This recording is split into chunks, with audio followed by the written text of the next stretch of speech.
When fears come in and flood your mind, when you think you're going down, when you think you're not going to make it, when you think you're going to fail God, or you've not measured up, when the enemy comes in and tells you that you're unworthy, you're unholy, you're no good, you'll never get it. What do you do when the enemy comes in like a flood? You see, the Lord raises up a standard. Let me show you what that standard is. Look at verse 1. The Lord reigneth.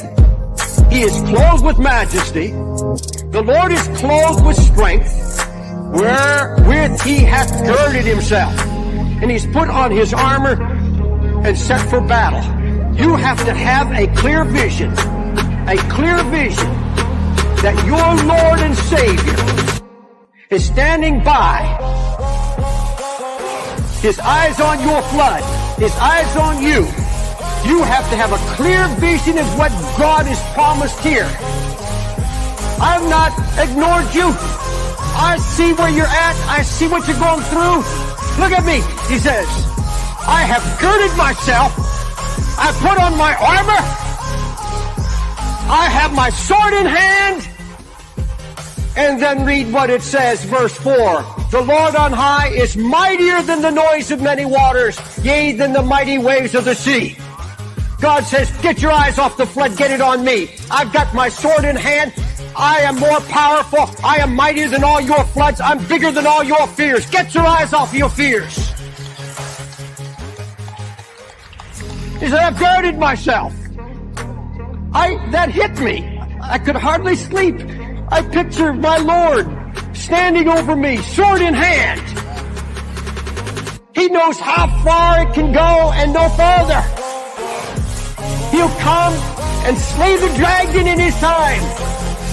He's saying, now you just stand still and see the salvation of the Lord. You just put your trust in me right now. Don't be afraid. Hello. God bless you guys. Thank you for coming and hanging out with us Proverbs guys and gals now awake. We want to thank you guys for being here. And also, I want to give you guys some food for thought. I want you guys to close your eyes. I want you to picture your favorite coworker or your spouse, your girlfriend, your boyfriend, your best friend. Picture that person that you spend an incredible amount of time with. And now answer yourself this question honestly. If they were to get in a car accident and die today, that favorite human of mine, would they have a pleasant eternity? And if you're not 100% sold out that the answer is yes, maybe we should be trying harder. I think I figured out one. Panel, welcome. How are you guys? What do you mean, why? What do you mean, why? Well, Ryan, are you there? Why, oh, why, Ryan? Okay, so I'm going to go ahead and dive in and play this video clip. And sorry about that. I was laying. That's all right, Ryan. I'm here. It's okay. I had to have some quality time with Lucky. Well, Achilles is going to be away for a few minutes. He's feeding the dogs. And I'm going to go ahead and play this video. It's 18 minutes long. But I will probably stop periodically. Or if there's a point we get to, Ryan, that just touches you or you want to talk about, just say so and we'll pause it. Okay? Okay.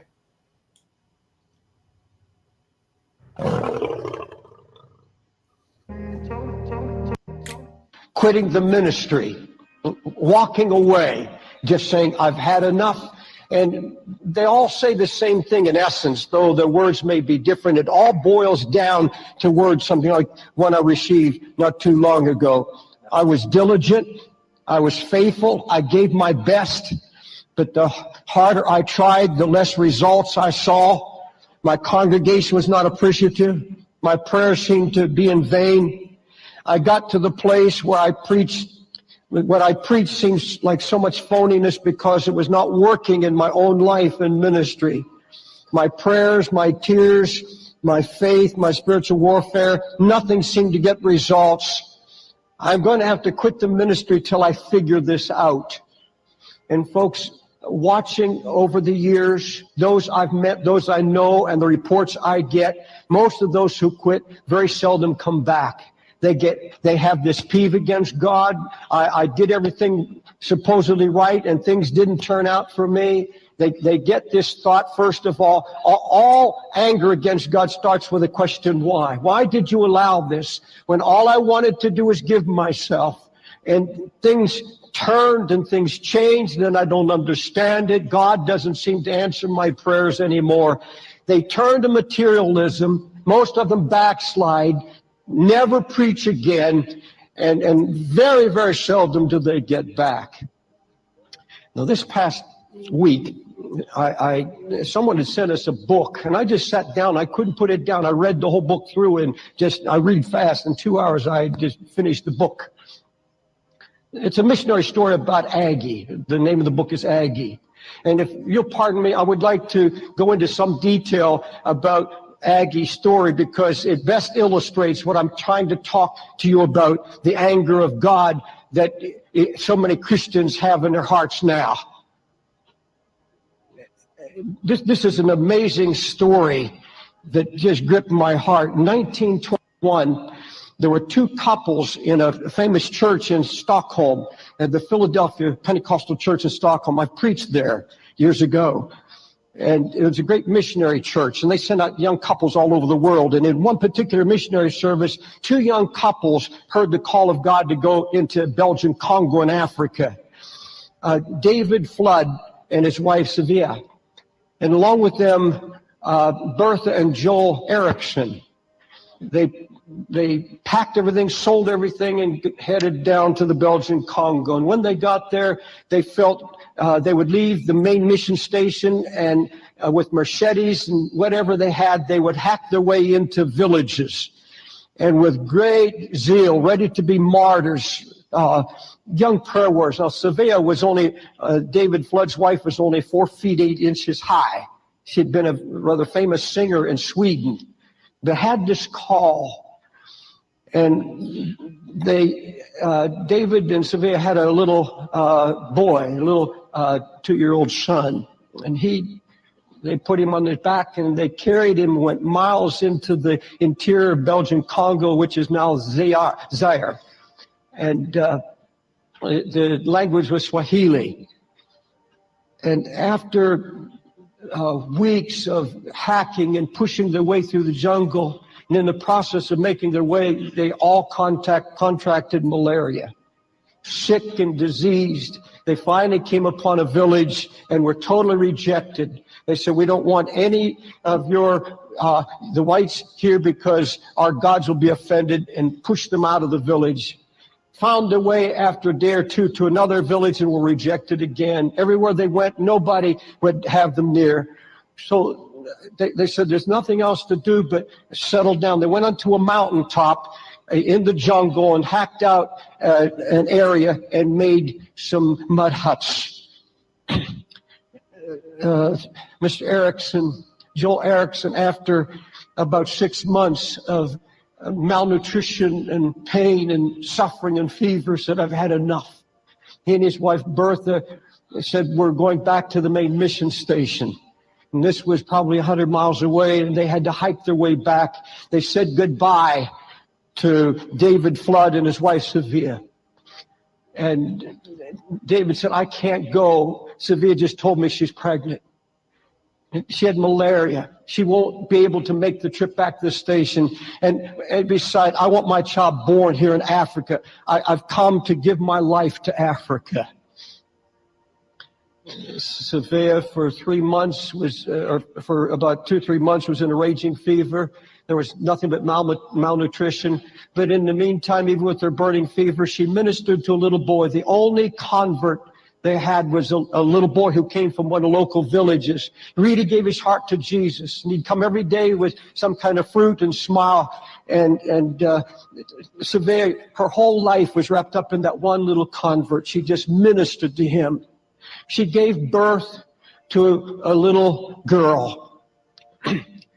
And within a week, she was at the point of death. And just before Sevilla died, she whispered to David Flood, call her name Aina.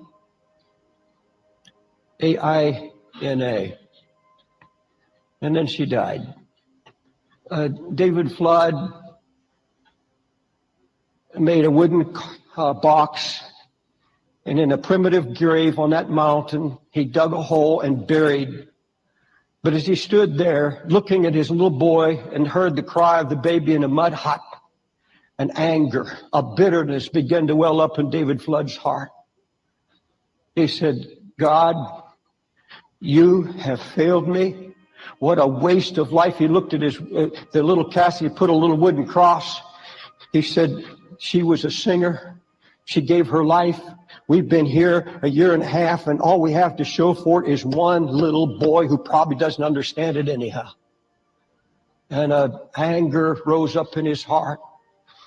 He said, God, is this how you treat your servants who are ready to give their very lives? And he couldn't control his anger. It broke out into a rage. And in a rage, he took got his few belongings, took little David and little Aina into the village where they made a little hammock to carry her, and hired some of the men, and went back to the main mission station about 100 miles away, and stopped at the villages where village women would breastfeed the little girl, because it was such a novelty to see a little white girl they'd never seen before. They got to the mission station, and the Ericksons were there. They had left months before. And David said, I'm going home. I'm losing my eyesight. I've lost my wife. I can't handle even my little boy, let alone a little girl. And he turned his daughter over to the Ericksons and gave her away, and headed for the shore and got on a boat back to Sweden, back to Stockholm. And all the way back to Stockholm, he stood on the deck of the boat, just seething against God. He had told the people he was going to Africa to be a martyr, to win them one by one, no matter what the cost. He'd said goodbye, and now he's coming home defeated and broken, because he said, God failed me. God has not answered my prayer. God is not faithful. Winds back in Stockholm and decides to go into the import business and make all the money, make a fortune, and live high. He said, I don't want to hear the name of God again. And he turned to drink alcohol, became an alcoholic, would not allow anybody to ever mention God's name in his presence. He would go into a rage. His neck would stick out, the veins, in anger. Don't talk to me about God. God is not there. He failed me. The Ericksons, within a year, were both poisoned at the mission compound by a local chief. They both died. Little Aina, and it was handed over to the Bergs. I knew the Bergs. This is a true story. In fact, I know all the characters in this story.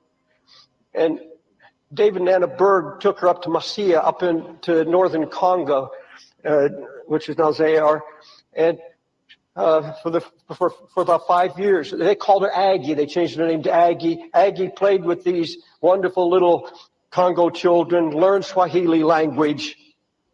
But then they finally decided to go on furlough because they were afraid David Flood might come back and take her. They went to America and traveled throughout around Minneapolis area.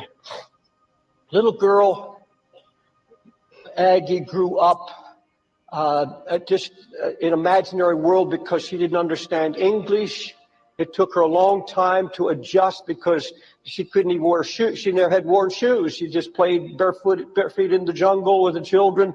And so she was an oddity. Everybody talked about this girl had been given away and became a spectacle. So she imagined in her mind. She played games, imagination games, alone in her room. She imagined she had 4 brothers and a sister. And she would imagine her sister looking for her. And she gave names to these imaginary brothers, and she would play games and set a little table there and talk to her brothers and her sister, not knowing that David Flood had remarried Sevilla's youngest sister, which was a tragedy because she had no heart for God. But she'd given birth to 4 sons and a daughter, and she didn't know it. In imagination, she played these games. She wrote during the years trying to find her father, for years wanting to meet father. She married Dewey Hurst, and Dewey Hurst eventually became president of Northwest Assembly of God Bible School. I knew Dewey and had met Aggie, but I didn't know her story. 40 years go by. David Flood was, of course, an alcoholic, cursing God. His eyesight failing.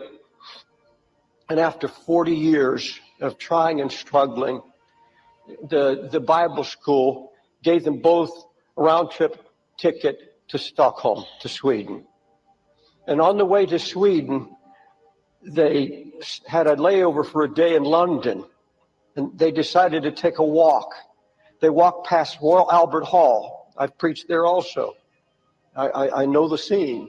And there was a missions convention, Pentecostal Assembly of God missions convention. And they just stood out in the lobby, and suddenly a young black preacher stood up and began to tell of what God was doing in the Belgian Congo. And her heart leaped. There was something about the man. And she said, I've got to go back. She took her husband, made her way back through the crowd, and the man was standing there. And she went up to him and said, do you remember a missionary by the name of Severe and David Flood? He said, yes. Severe Flood led me to the Lord. And she said, he said, there was a little girl born, but I don't know what happened to her. She said, I'm Aggie. He took her in his hands and almost screamed. He said, do you understand? Did you hear what I said tonight? This little boy grew up to be one of the finest evangelist missionaries. 110,000 Christians in the Belgian Congo under his care, a hospital, schools, 32 schools, Bible schools. She said, your mother led me to the Lord. Of course, Sevilla was overwhelmed. Next day, they went to Stockholm. Word had got that she was coming. She had found out by now that she had brothers and a sister. She'd already found that out. She got from the airport, went into the hotel lobby, and there were 3 brothers standing there, and they made themselves all known to her. She said, where's David? Now, she had pictured her brother who'd been in Africa. She pictured him as a tall, handsome man like her father. And they pointed to a chair, and there's a gray-haired man, shriveled. Said, that's David. David, too, had become an alcoholic. This boy, 2-year-old son that David Flood had brought, he had destroyed. None of these boys, not any of them, had talked to their father in years. They were angry at him. Said, you can't talk about God. He curses. And they said, well, I have a sister, don't I? And she got on the phone and called her sister, and her sister, the phone went dead. And she couldn't figure it out. And then suddenly, her sister came into the lobby. She says, what happened? She says, when I found your name, I dropped the phone and dressed and came. She said, all my life, I've dreamed about you. She said, I would get a world map and I have a little car and I'd pretend to drive to find you. They were reunited. The daughter hated her. The other girl hated her father, David Flood, despised him. But she said, we are going to find him, and we're going there. We're going now. And they got in a car to a low caste area of Stockholm, very poor area of Stockholm, up the dirty stairs into a second floor, knocked on the door. A rather rotund lady opened the door, and Aggie looked in, and there over in the corner, there were alcohol bottles everywhere, empty alcohol bottles. And over in a corner, in a cot, was her father, David Flood, 73 years old, diabetes, a stroke, and cataracts on both eyes. That missionary with an anger against God. She goes and falls at his side and says, Dad, I'm your little girl you gave away in Africa. And he turned and looked at her, and tears began to flow down his cheeks. He said, honey, I never meant to give you away. I couldn't handle it. She said, Daddy, that's okay. God took care of me. And he began to rage. He says, God didn't take care of you. God failed us. God ruined our family. All we got out of it was a little boy who didn't even understand a word of it. And then she opened up the whole story. She said, Daddy, that little boy became one of Africa's great missionaries. Told the whole story. And he said, you're just telling me a story. He said, no, it's true. It's in the newspapers. It's everywhere now. Everybody knows about that boy. Tears began to flow down his eyes. And suddenly the Holy Spirit came upon David Flood. And the Lord restored him. The Lord restored David Flood.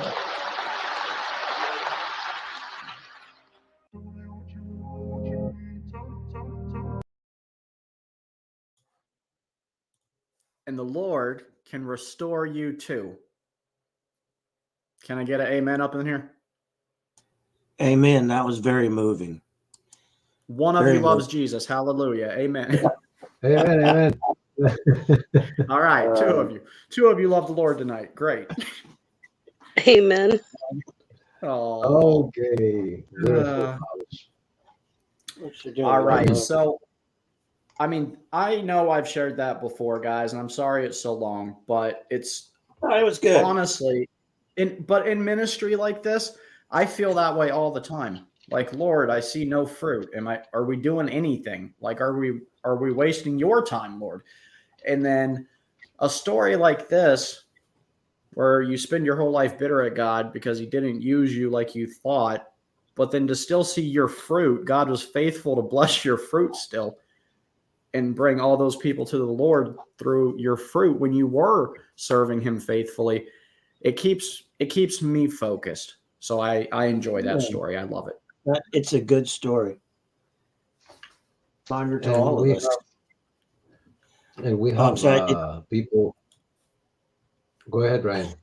I thought you were. It's a reminder. It's a lesson for all of us that even if we can't see God working with our own eyes, it doesn't mean he's not working. He's always working. He's a workaholic. He's always working behind the scenes, and we may not see it. For instance, these videos that we posted on YouTube, we don't know what lives are being touched by these videos. We don't know how the people that see them share them and how many other people see what effect it has on people, but God knows every person who's ever watched one of our videos, and he knows the effect that it has on all of them. So I want to do a special episode on Mount Sinai. Not tonight. Tonight is a warning. This is not your granny's podcast, and there's a reason for that. But very soon, we're going to be diving into the Mount Sinai, Mountain of God location, and all the interesting aspects that surround it that verify for us that this is the Mountain of God from the Scriptures. Sounds fun. It is. So, Brother Achilles, how long roughly are we out from 2 minutes? 2 minutes. Amen. Mm-hmm. We can kill 2 minutes. Do you guys want to do the Pledge of Allegiance? My son, my youngest son, loves doing the Pledge of Allegiance. Every time we're in the car, he's at the house. I just have to go get my oldest from youth. We decided since we're leaving so late tonight, he wanted to go to youth, so we went ahead and brought him. But yeah, every time I'm in the car, my littlest is always like, "Mom, do you want to practice the Pledge of Allegiance?" It's so adorable. He loves saying it. Oh, yeah, you got to make them patriotic when they're young. Mm-hmm. Yep. Otherwise, they grow up really good with that. Trail Life is about teaching that, Christ is the center of everything and the importance of Christ in our lives, and teaching men to be men, and teaching the boys how to love and respect their country and why they should love and respect their country. It's really, really great. It's just such a great program. Yeah, what was it called? Trail Life USA, and then they have a female version. It's unfortunately the closest one to me is like 3 hours away. If you live in a big city, they more than likely have one there, and you can always start one if you're interested. But it's called American Heritage. Oh, I'm sorry. It's been a minute since I was reading about it. American Heritage something. Sorry, but they do have a girl version, which is pretty neat. Now they advertise here. They advertise here online. Alternative Boy Scout troop. Why the alternative? That part, as a conservative man, is a little frightening. I think because Boy Scouts kind of went a little bit woke there for a little bit. Now, whether or not it was all Boy Scout troops, I don't believe so. But they started like including girls in the Boy Scouts instead of just having girls do Girl Scouts. Oh, strange. Yeah. And so that's why Trail Life kind of focuses on teaching men to be men. They feel like, it's important for boys to know their roles and their traditional roles in society. I don't want us to be prudes about that, though. I mean, I could see numerous benefits of taking a bunch of raging hormonal teenagers, very curious about their bodies, into the woods alone where you can't effectively supervise them with the opposite sex. I see where no harm would possibly come from that. Yeah. I mean, really. Overreaction, guys. The boys identify as girls and go into the Girl Scouts, and surely nothing could happen there. Definitely not pregnancy. Yeah. It baffles me that the Boy Scouts simply to the Scouts, and it's no longer. There's already a Girl Scout, and there's already a Girl Scout. So why would the Boy Scouts need to take Girl Scouts? And exactly, they even changed because even as a child, when you see two men walking down the street holding hands, you know instinctively that it's not right, because you're seeing, as a child, two men or two women holding hands. As a 4-year-old, when you observe that, you know it's not right. There's something off about it. And then you have to get an explanation from your parents that either validate it or confirm your suspicions as a 4-year-old as to why it's not right. Yeah. Even their iconic magazine, Boys Life, is now called Scouts Life. Well, the only way they could stop that from happening is if they started blurring gender altogether. So what their strategy is 20 years from now, gender will be so bland and blurred out that it'll just look like one gender, and you won't know instinctively as a child, hey, something is off. Right. But the joke's on them. I don't think we have another 20 years. Yeah. No, we don't. Brother Achilles, do you have a package to deliver? Yes. First off, don't allow me to. I didn't want to interrupt, because the minute I will click the upload, it will immediately start playing, and that's not good for the discussion. And while we're gearing that up, I just want to take the moment to tell everybody that Achilles has a gigantic, huge, massive telescope, and it's much larger than the telescopes that Tyson fella uses, or Bill Nye the Lying Guy. They have really crappy telescopes, but Achilles' telescope's impressive. I'm pretty sure you're trying to pick on Big Bad Mama, who is very jealous of it, because other than that, there is absolutely no context to mention a telescope. And actually, since you mention it, I loved our astronomy nights, and I don't believe you. There's nothing else that I feel like doing with it. If I believed NASA, I would have already sold my telescope, but I'm keeping it because at some point they will say that they made it to the moon, and I want to take a pic.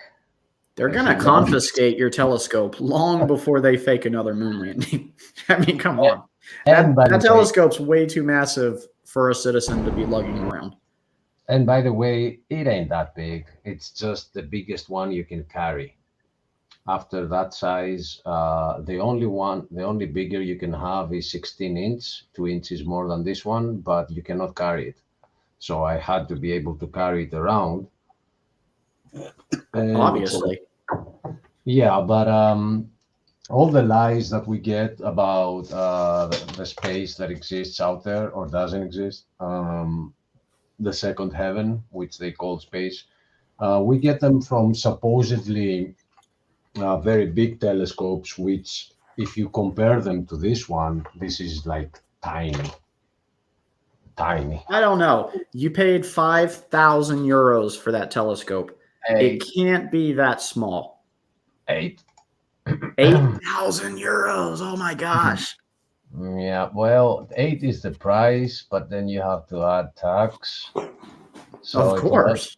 It was an 8.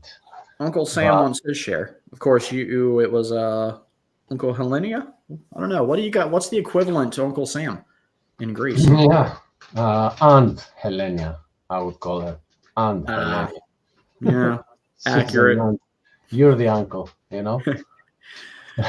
So I'm excited to get this video. Are we going to watch the part we watched last week too, or are we going to skip to where we left off kind of? No, unfortunately. Well, there is so much work in order for it to look good. And I have a problem, which is I get fatigued from working on the same thing again and again, like I can't hear it. And when I do get the mood, there are a lot of things that need to be fixed. And it's a 2-hour long video where you start and then you start watching and you start editing. And then at some point when you are tired, you've only spent you've made it to 40 minutes or something like that. And then you have an hour and a half to work on. And you're like, what do I do? Do I work on the other 1 hour and a half, or do I start again and watch and fix from the beginning? So I've been doing both of those. So I hope it's gonna be ready before our next debate, which I will ask you right here live. Are we on? We have a debate scheduled for with Kent Hovind again for February 5th. Is that on? Well, I put us back on this view because all there was just a black screen. Are you about to play something, Achilles? Yeah, but you missed one. Here you go. I brought him back. Okay. Look what you did. No, we need Steven in here as well. Okay. Ryan, your connection today is a little bit weird. Your screen is a little bit blurry, and you are breaking up. Yeah. Well, I'm showing full service. I don't know. Are you on wireless Wi-Fi? Yes, I have wireless Wi-Fi. So is this a desktop computer or a laptop?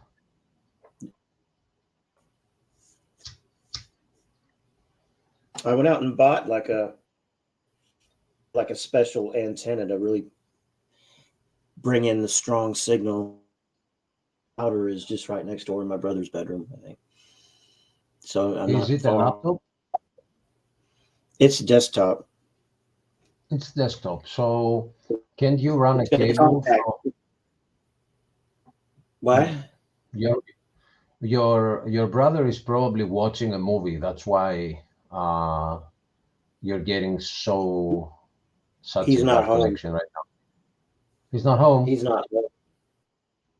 Maybe somebody's stealing your bandwidth. Anyway, I really don't, Achilles. I really don't know. I'm showing on my screen a full connection. So last night, when I was with it was better. It wasn't like this. I was better. mm-hmm. Okay. Much better. I like no comparison. Maybe I should leave and come back. It's funny how God always works it out to where when my show, I have a good connection just about every time. I don't think I've ever really had. Yeah. Maybe I'll leave and come back. No. If your brother is not home, pull the power adapter from the router and leave it off for 15 seconds and then plug it back in. I go in there. I'm not exactly sure. Let me leave and come back. All right, because that's how we restart the router, so we don't lose the settings. But okay.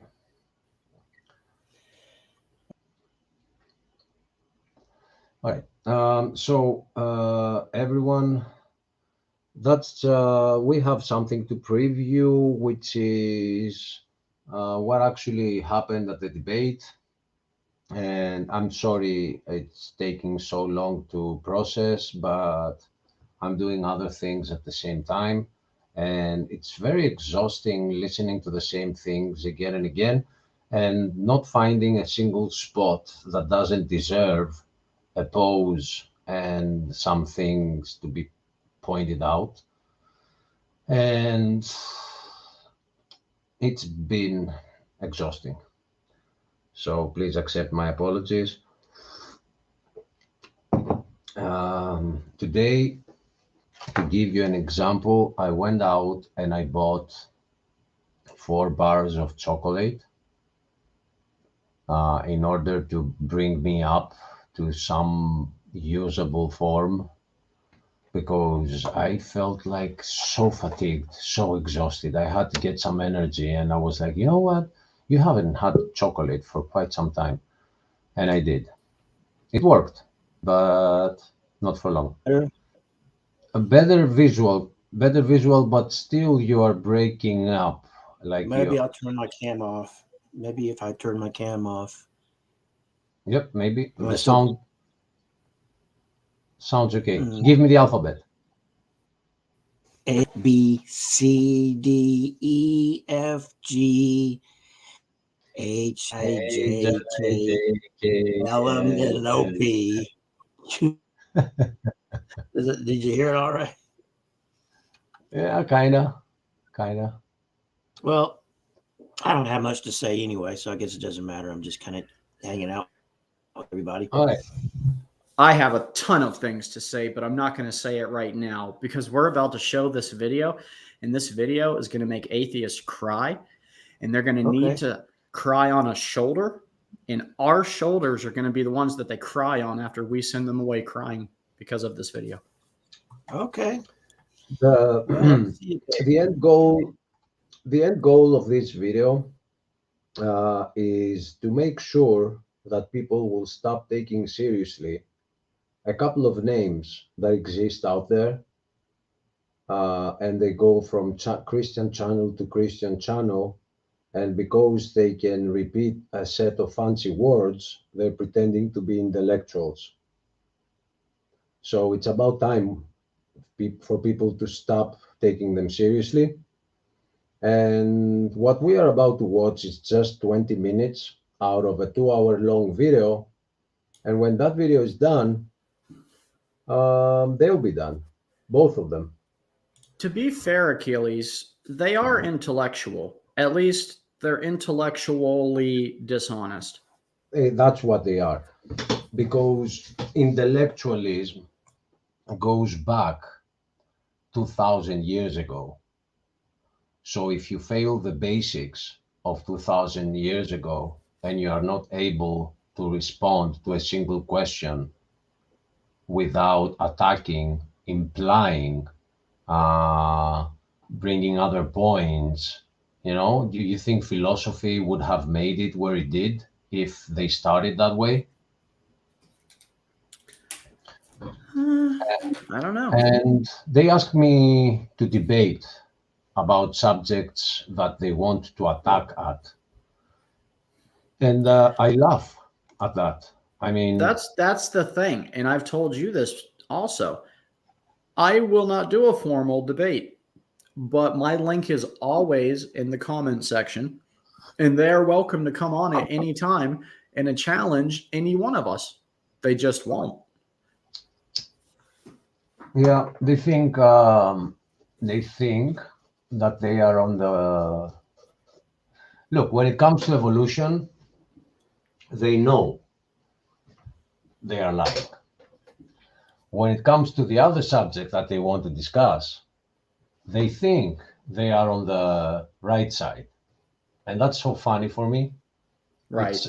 It's in fact so funny that I don't even care to debate it. I consider people responsible to check what their government is telling them.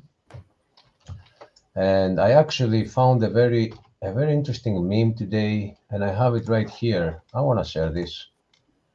I learned American history from an American professor in the States.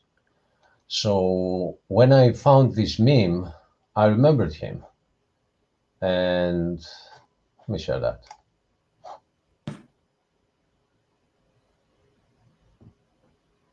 Keep that in mind.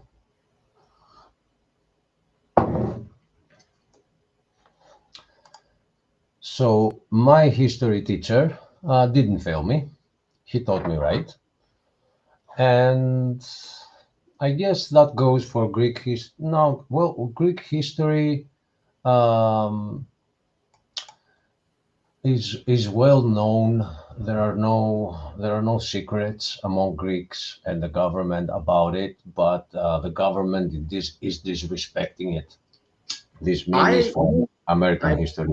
I personally have no comment on my level of trust for the government because I absolutely love them and adore them and trust them. And also, I don't want to be the first one rounded up for FEMA camps. I want to be like round 2, round 3, but not round 1. Yeah, I'm out of the country. I can say whatever I want. Jerk. If you think they don't have when I came there, you're insane, my friend. When I came there in 2005, I did my first research paper on the Patriot Act. And how it had just it had an amendment in it that said that because terrorism is all over the world, we have to monitor every country in the world. Right. And I got very pissed with that. I mean, imagine how we felt. Yeah, but at least, it's your government. No, you're thinking of it wrong because you guys, like not Greece, but the outside world was the quote unquote threat, but they surveillanced us too. Like we did it. Yeah. So like we got punished for an outside threat. So like it's even more humiliating for us. Yeah, but at least you can tell yourself, I voted for this. I mean, I can also tell myself that I'm a 10 out of 10, but facts are facts. And me telling people I'm a 10 out of 10 is irrelevant in relation to reality. You're a 10 out of 10. My heart is. I have a beautiful heart. A government big enough to give you everything you want is strong enough to take everything you have. Thomas Jefferson. Man, was that man full of wisdom. He's honestly my favorite U.S. president. Yeah. Isn't he the one who put the Second Amendment in the Constitution? Well, he drafted a lot of between him and Hamilton, Thomas Jefferson and Hamilton are combined responsible for like most of our founding documents. and Madison. It's kept us till today. Yeah. Because without the Second Amendment, you wouldn't have made it to today, right? So okay. First off, a small shout out for the intro of this. I didn't do that. Yep, you can play. I didn't do that. Oh. Shout out to Missing More.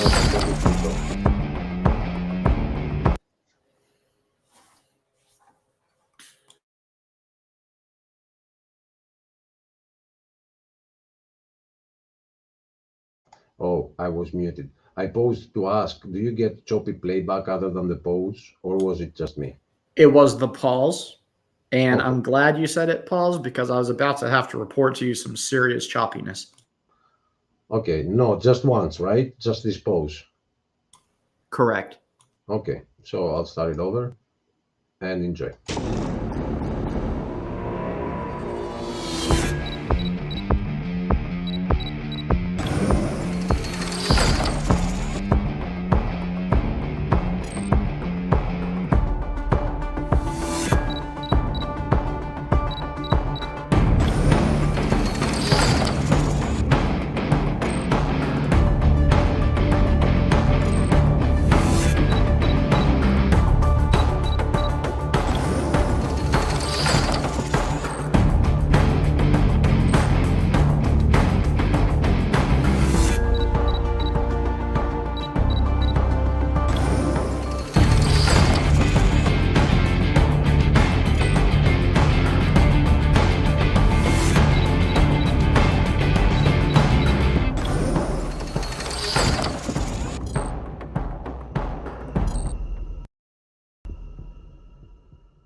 You're muted, Achilles, and I'll be honest with you, I thought that version of the intro sucked. The version I liked was the one that says Achilles all through it. Okay, but I posed here to say, can we take a minute to appreciate how awesome that intro is? And how much more awesome the better version is that says Achilles. Achilles! No, but seriously, Mod, if you're out there, thank you very much for the hard work on that. That looks beautiful. Beautiful. If I were to remake that video you made, there are so many quotes that I liked from Troy. Even though Troy has everything like almost upside down, it still has some right quotes. And I loved one that said, where the woman, Briseis, I'm not sure how to pronounce it in English, how to spell it in English. In Greek, it's Briseida. She asks him, why did you choose this life? And Achilles says, I chose nothing. I was born, and this is what I am. And that's how it is. So funny that. Let's go. Do we maybe want to give the atheist a warning, like grab tissues or something? Okay. Anyway, go ahead. What's the topic? What's the topic for tonight? Our topic is evolution versus creation. Okay. It's supposedly an open discussion. We've given some ground rules already. Mostly one, which is no ad hominems will be allowed. We want to stick to the subject, and I'm gonna try to bring you here very well, because the changes, the spots will be changing. Thank you for coming here. Thank you for being with us. Thank you for having me. Okay, that's Steven. And I would like to, respecting your time, I would like to give the floor to anyone who would like to ask a question. Yeah, I would like to ask a question. Okay, Mark Reed is the first. Hello, Mark, by the way. Hello, how are you? And hello, Mr. Hogan. My question is, what does the evolutionary biologists not do that other sciences do that would prevent them from being a science? So what I'm really asking, and I realize that may be a bit convoluted, but I'm asking you what it is that other sciences do that evolutionary biology does not, that would make them a science, like physics a science and evolutionary biology not a science. Is that question for me? I don't. There's about 10 people on board here. Well, yeah, They will be for you. Yeah. They will. All the questions are for you. Okay. A little book. The word science means knowledge. What do we know from observation, from experiments? So it's the definition of science, standard definition. Look it up on any place, any dictionary. Science means knowledge. What do we know? We know dogs produce dogs. We know that. We've watched it happen. We do not know dogs are related to bananas. These family trees they put in our textbooks are not science. It is science to say dogs produce dogs. It is not science to say dogs come from an amoeba. And it's not science to say all of life came from a soup in the ocean, and which came from a rock. That's why I point out, you better first define what you mean by evolution. It is scientifically accurate to say all the varieties of dogs probably had a common ancestor. Nobody would argue with that. But you guys want to say, well, that therefore proves dogs are related to mosquitoes. That's not science. That's all. Science, what we can observe, study, test. Even if it's true that dogs are related to mosquitoes, it's not. I don't believe so. But even if it were true, it's not part of science, because science is what we can observe, study, test, and demonstrate. These family trees that are taught in our textbooks are propaganda. They're artwork. They're not science. That's what biologists do, though. They study the evidence to show, wow, look at how many varieties of mosquitoes there are today. Okay. And then they jump to the wild conclusion that mosquitoes are related to cows. I don't think that's common sense. I think that's illogical. That's not science. That's all. I wish they could admit science is what we can observe, study, test. This chart is not science. None of these charts are this textbook, biology textbook, says all the many forms of life on Earth today are related to a common ancestor. That's not science. We don't know that. You might believe that very strongly. Okay, believe what you want. I believe very strongly God made the world, but I don't require that be taught in the textbooks at public schools at taxpayer expense. You guys want this religion of evolution to be taught. You want these family trees to be in our textbook as if it's part of science, and everybody's required to pay for this. This isn't science. So what biologists do, to answer your question, they do good research on finding how many varieties of potatoes there are, and then they jump to the wild conclusion that potatoes are related to camels. That's not science. Thank you, Dr. Hogan. Mark? There's a lot to respond to in that, actually. There's a whole lot of there, starting with the etymological fallacy that you made. Etymological fallacy is the faulty argument that the true meaning of a word is its oldest or original meaning.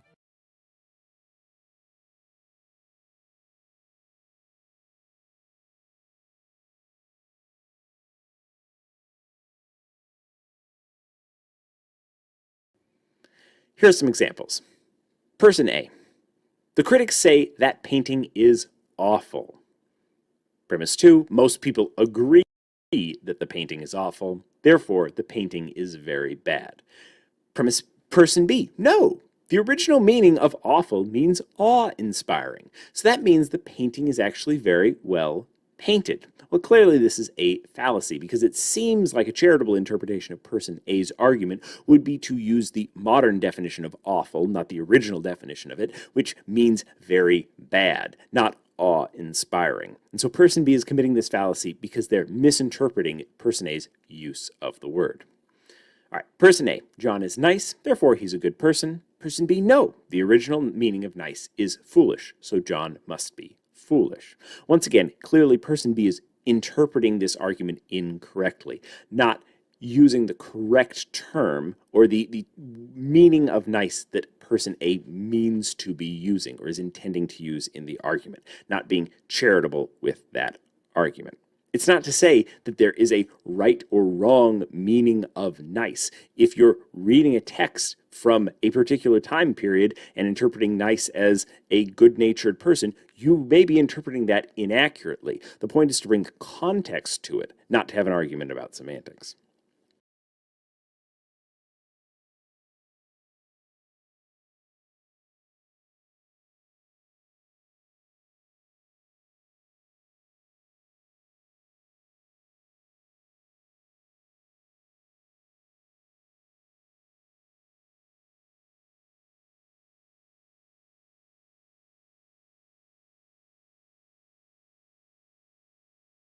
That the origin of a word. So this is a fallacy, a genetic fallacy that The genetic fallacy occurs when you assert the truth value of a claim based on its source. So you hear a claim, identify the source, a source which has some positive or negative attribute, and use this to form a conclusion about the claim.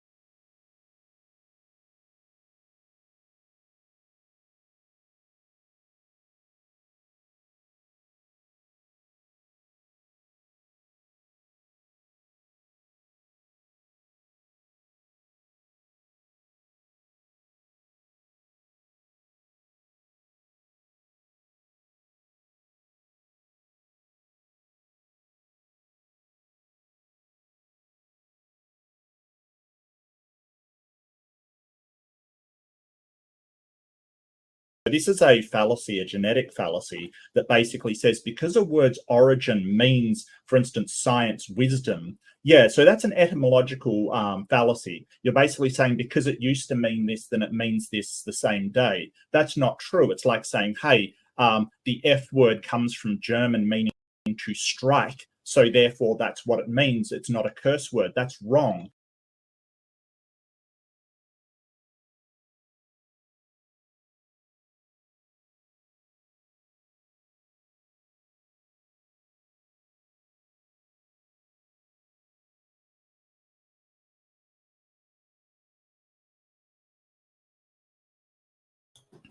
It was at this point that Mach decided to start to reach for the stars.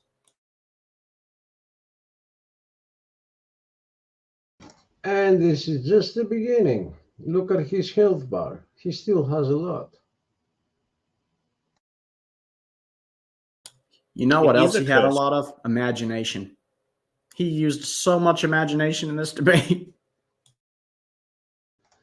And a very funny thing about it is that what the true meaning of a genetic fallacy is what they do all the time. They always source someone, and because that someone says something, the scientific consensus, it's wrong, it's right. You can't debate it.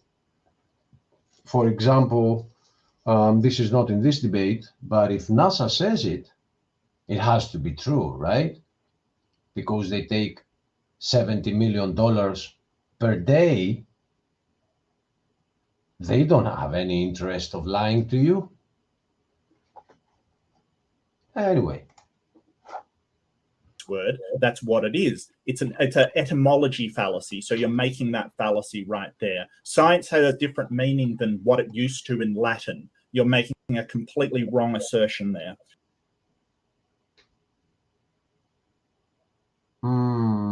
This should. Okay, I have actually removed something from here, which was that this is also a Strawman attack, because he's focusing, a Strawman fallacy, because he's focusing 40 seconds so far on an etymological fallacy while completely ignoring the answer, right?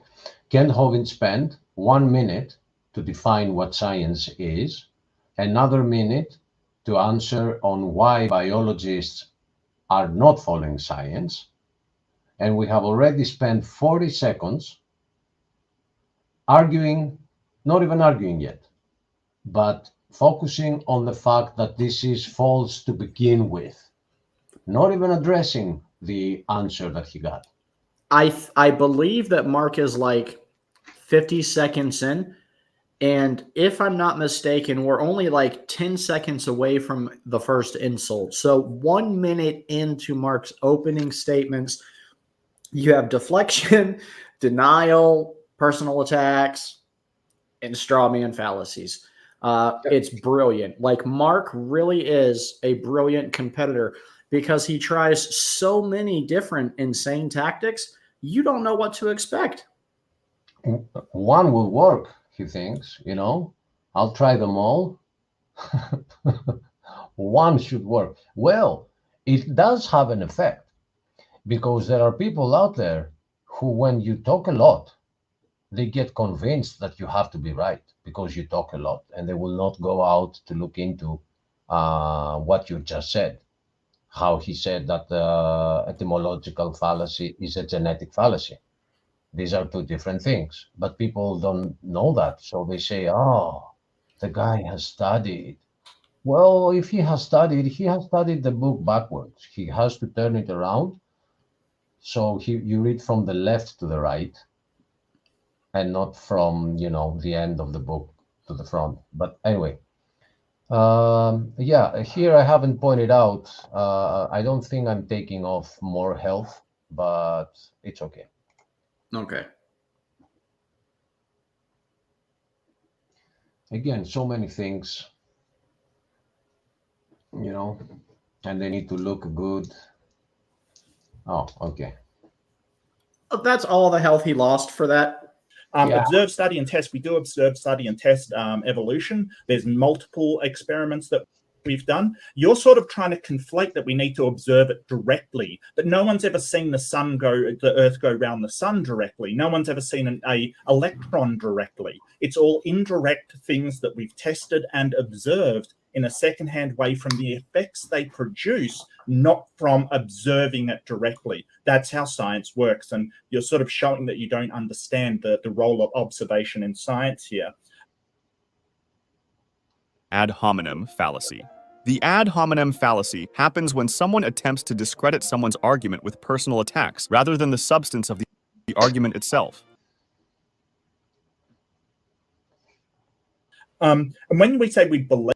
The problem with the health bar is that it was very hard to find it on a green screen, just the health bar. And the one that I found,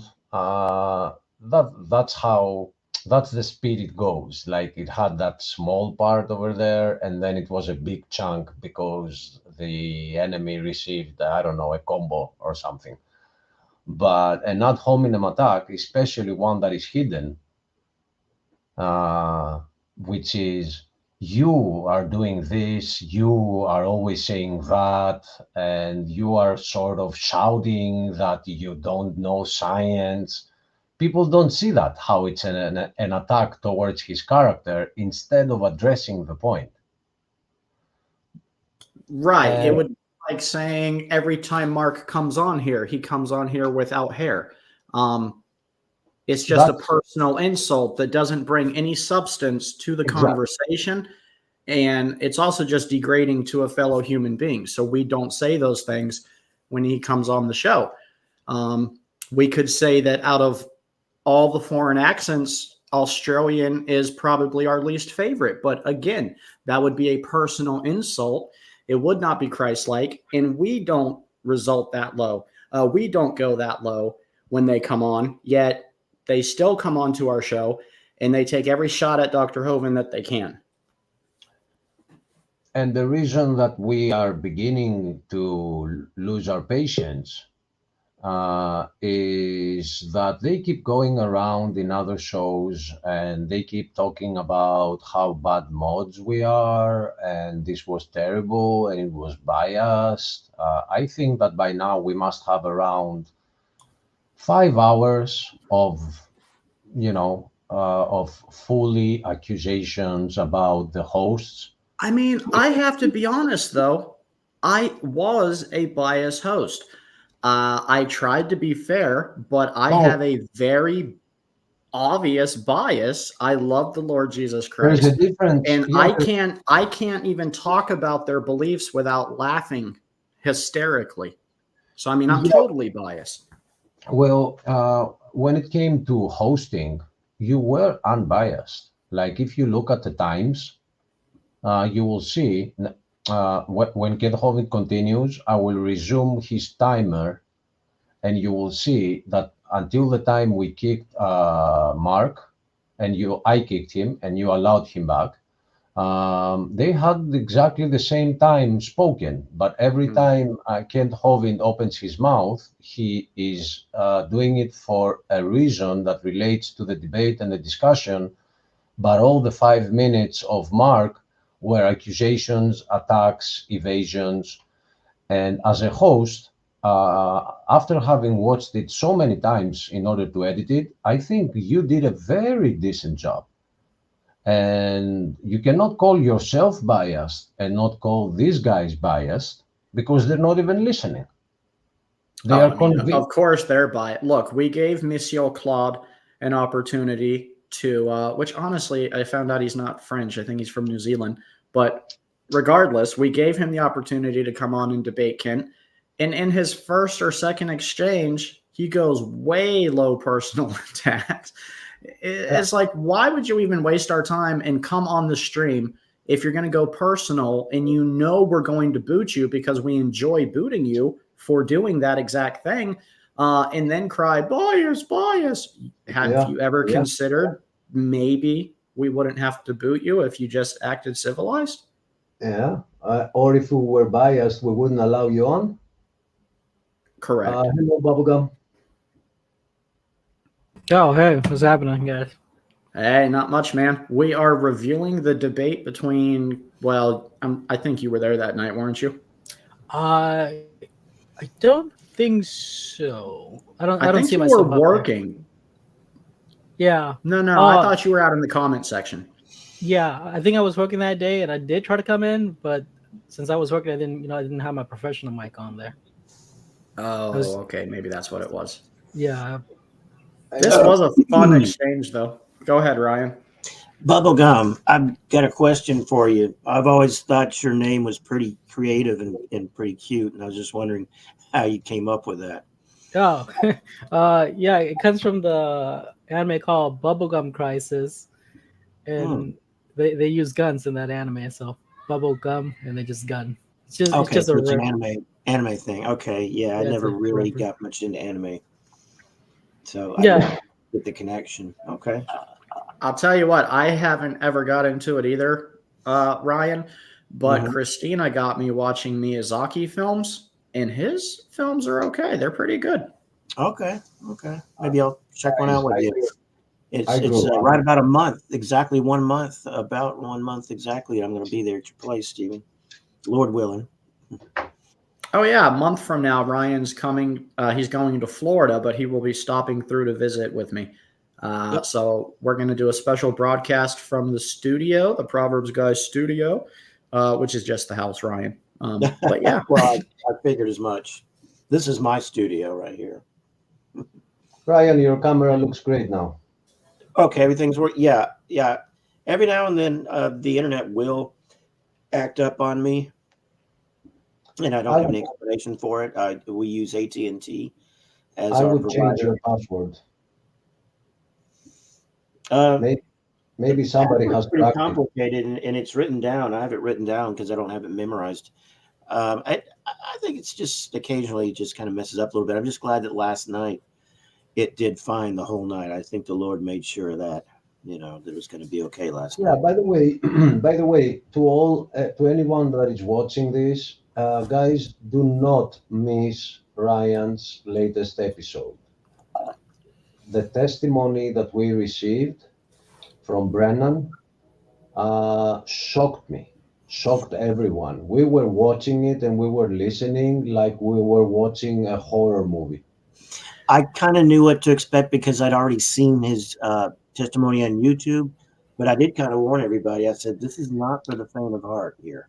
What I really want to do, I want to have him back, and I want to review part of our episode, Sexually Transmitted Demons, and get his perspective on that. Because with what he explained with that girl who was possessed, there's no way you can convince me that if he had hooked up with her that night, he would not have also been possessed. Absolutely not. You cannot convince me. Yeah, I'm glad he did not do anything with her. You know. Yeah. He catch some sort of. He like catch some sort of succubus demon. No, he met a girl. Let me give some spoilers for anyone that hasn't watched it. He met a girl. There was something weird with her, but he didn't just meet her like that. He was wearing headphones and he was listening to music. And he heard his name from his right ear, and he was wearing headphones. But he took the headphones out and asked the company that was right there, "Did you guys call me?" And they said no. But he kind of started talking with them, and it was one girl there that was very, there was something off with her. And one thing led to the other, and he called her to his house.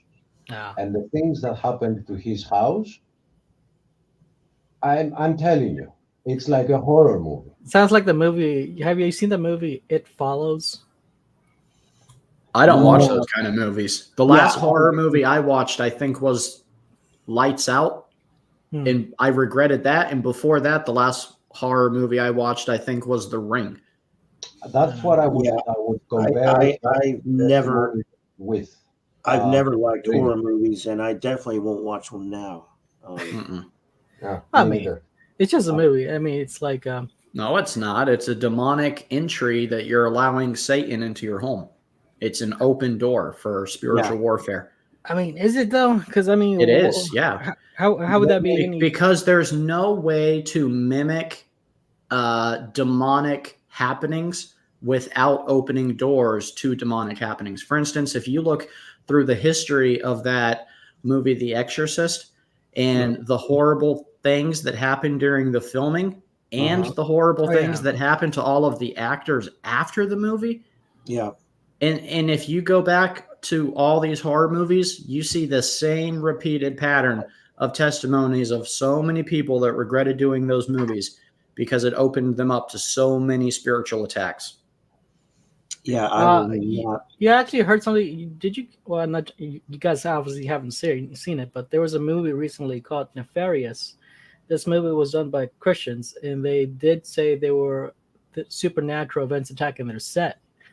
Like, apparently there was like a giant sized tornado in the set that we're filming. So yeah, it is reported, like when people do supernatural movies, it gets the attention of the supernatural. There are weird things, and we think we are this physical reality, and that's all it is, and that's not the reality. That's not true. There even, I remember something that keeps happening to people. There is this sleep paralysis experience that relates to a girl that is coming and falling on your chest. And the funny thing about that is that you can only get her if you talk about it with someone. And in the film The Ring, it was a tape that only if you had watched the tape, it would happen. So they know, and they put the reality in movies. And the testimony is very eye-opening. You gotta check it out. It's on Ryan's latest episode. The thing I noticed is it usually only attacks the actors or the people working on the film, but it never actually attacks like the movie watchers. Well, because it's called broadcasting, and casting could also be for spells. Also, I have to disagree with you. I'm not tooting my own horn about my level of discernment, because I believe every Christian is given discernment, and it's up to them to practice it. But I can walk into a stranger's home and immediately tell you if they're a Christ-following family or people who are into Halloween and horror movies and dark themes. I don't even have to look around on their walls for posters. Like, I can tell from the energy by the time I get to the door what kind of home I'm entering. So I don't agree with the fact that the watchers don't experience these doors opening. Well, it might be something they did prior to the film, though. It could be, but why risk it? And I mean, what joy could you possibly get from seeing these portrays of demonic happenings? Like, why do you need that in your life? I never understood the appeal of that kind of thing. I think to me, it's just a movie. For example, if I watch a movie about violence, to me, it's just a movie. But I can see why people might perceive it a different way, may get something else out of it. But to me, like the violence and all the gory stuff on the film is just like not real. Well, on his defense, on Bubblegum's side, I will say that when I was younger, there was nothing out of Hollywood that I hadn't watched. If it was a horror movie, cool. If it was a blood movie, whatever, I didn't mind. But slowly it started creeping up on me that I kept having nightmares. I kept seeing these things. For example, I remember the time that Saw came out and I watched like Saw 1, 2, 3. At some point I asked myself, why are you putting yourself through all that stress and watching fingers cut? Like, would your mind and your eyes had ever seen things like that if you weren't watching them on movies? And then I started thinking that it's called Hollywood and it relates to the holy wood that the witches were getting their wands made from. So at some point, slowly, I started realizing that this is witchcraft and they are opening portals in us. It's not like I came pre-convinced about this, but it started becoming apparent, and I felt disgusted. At some point, I stopped watching Hollywood. I think I get what you're saying. For example, demons feed on something, but they don't particularly just feed on vegetables and fruit. Right. They feed on the spiritual energy. And what is spiritual energy? Well, spiritual energy is of the mind. For example, fear and happiness. But they want the fear. And how do you get fear? Out of scary movies. Yeah. And they are even showing it to us on that comic Monsters. I think it's deeper than that, though, guys. I think it's much deeper, right? You ever had that feeling where someone just came onto your mind and you're like, yeah, you know what? I'm going to call that person. And then you call them and you're like, hey, I was just talking about you. It works the same exact way with the spiritual realm. Like when you start talking about Christ and godly things and Holy Spirit inspired things, you call the Holy Spirit into that conversation and you feel it. And the same thing happens when you watch demonic movies or talk about extremely demonic things without a purpose, like a testimony. It tickles the ears of listeners. I like the Wendigo. If you talk about the Wendigo, you check the Wendigo. I have no idea what you're referencing. It's a Native American tale. No, but my point is that's one way you put your hand up in the air and you catch attention you don't want. Yeah, I agree.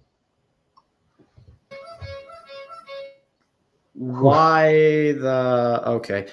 So do we want to watch a few more minutes of the Dr. Hogan showdown? That audio together with our discussion makes me want to play something that I have around here. Here it is. Yeah, it's just outside. It's like we get like a lot of people who just drag race or do with weird things outside. Like if you stay up like night, you start hearing people just drag race all night long until the cops come. It's annoying. I heard a clown horn. I did not hear drag racing. Oh yeah, that's during the day. You hear clown horns. During the night, it's like drag racing. It's annoying. Where are you that right now it's daytime? I'm in California. It's not really daytime. It's about to be nighttime. I guess it is still light over there. Bubblegum, California is my second home. I live there. Sorry? I like the weather. Not so much. I live there. I lived there for 2 years, and the weather is exactly like the weather we have here in Greece. Plus, the people were very kind, those that I met, and they made me feel like home. So I have it in my heart. So Yeah. I would How like long to has it been since you were in California, Achilles? I'm sorry, I heard the California. I didn't hear the rest. Oh, how long has it been? 2005 I left. It's already been 18. Oh, wow. Years. Yep. Yep. They go by so fast. Oh man, they do. They really do. It's been over 10 years since I visited Boston. And it feels like yesterday. All right, so let's resume a little bit and we'll chat later. Believe it. It's also that the scientific institutions in America and around the world have completely backed this scientific principle. Genetic. Oh, we are hiding it with the icons. I can make them smaller, I think. Let me see. No, okay. I gotta edit it. I said here, that's what the genetic fallacy is, Mark. That's what it is, right? That's what it is. When you say, oh, the scientific consensus is backing it up. Oh, so it has to be true. Isn't that against authority? It is also, and I'm adding it right next, but it's also a genetic fallacy, which he accused Kent Hovind earlier about doing it, and he didn't exactly know what it is. That's what it is. And the scientific consensus of the times of Adolf was doing eugenics. That doesn't mean what they did was right. I don't think this would be an appeal to authority as much as it is an appeal to the majority opinion, right? Oh, yeah, you're right. Like that is a separate thing? Yeah. Well, they use so many of these in one argument. A bit of both. A bit of both, because they are the majority, but it is the authority, the scientific consensus is the authority. So... Well, and I guess you're right, because we get into it later. Praise I Am was there, and he presses him on that Steve project. And that Mark's argument there was an appeal to the majority authority. Yeah. So that was a double in one argument. Yep. Let's go. Fallacy. The genetic fallacy is the act of rejecting or accepting an argument solely on the basis of its origin rather than its content. Appeal to authority fallacy. It is a form of argument in which the mere fact that an influential figure holds a certain position is used as evidence that the position itself is correct. It is only your religious belief that rejects it, because you have to start with the Bible because you're a fundamentalist Baptist.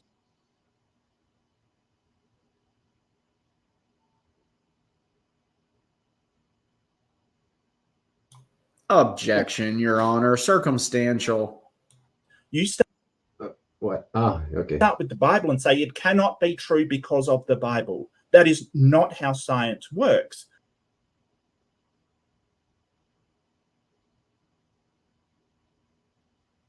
Never. Science is observing something that changes, in this case, the allele frequency changing over time, and then finding out the reason why and modeling it.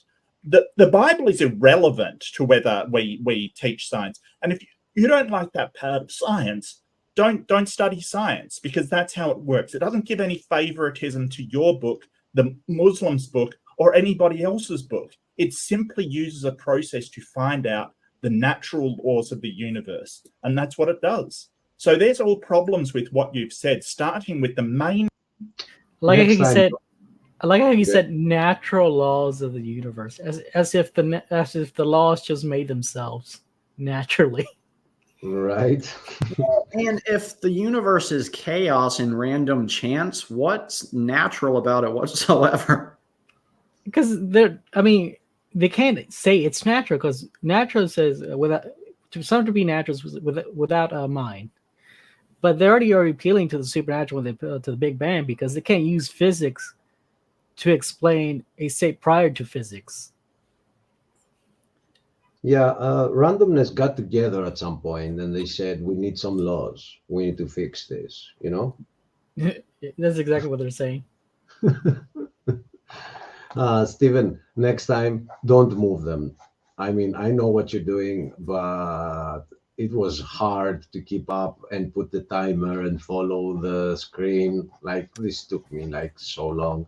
I get that. I'm trying to see how we can win with this. Well,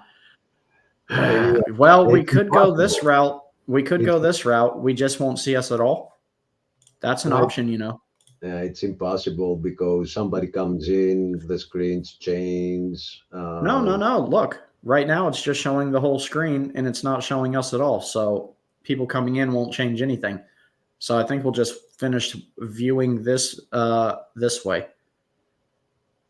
I didn't get it. I don't get what you're saying. I can't explain it to you any other way. So trust me and let's play. But you don't see us on screen right now, right? I don't mean that. I mean, did you see how Mark is shifting right, left, but the timer is always on his screen? Oh, you're talking about next time we do a debate, don't move people around? Yeah, I moved him back, so you see what I mean. I had to follow that and give...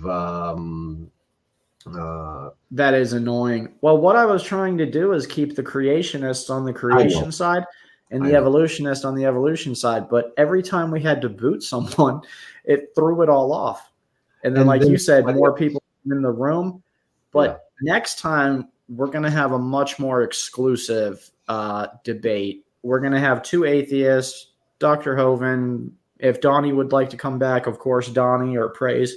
But it'll be much smaller because it was not manageable. And I have a suggestion. I think with this video, when it gets uploaded too, you think we should ban all of them?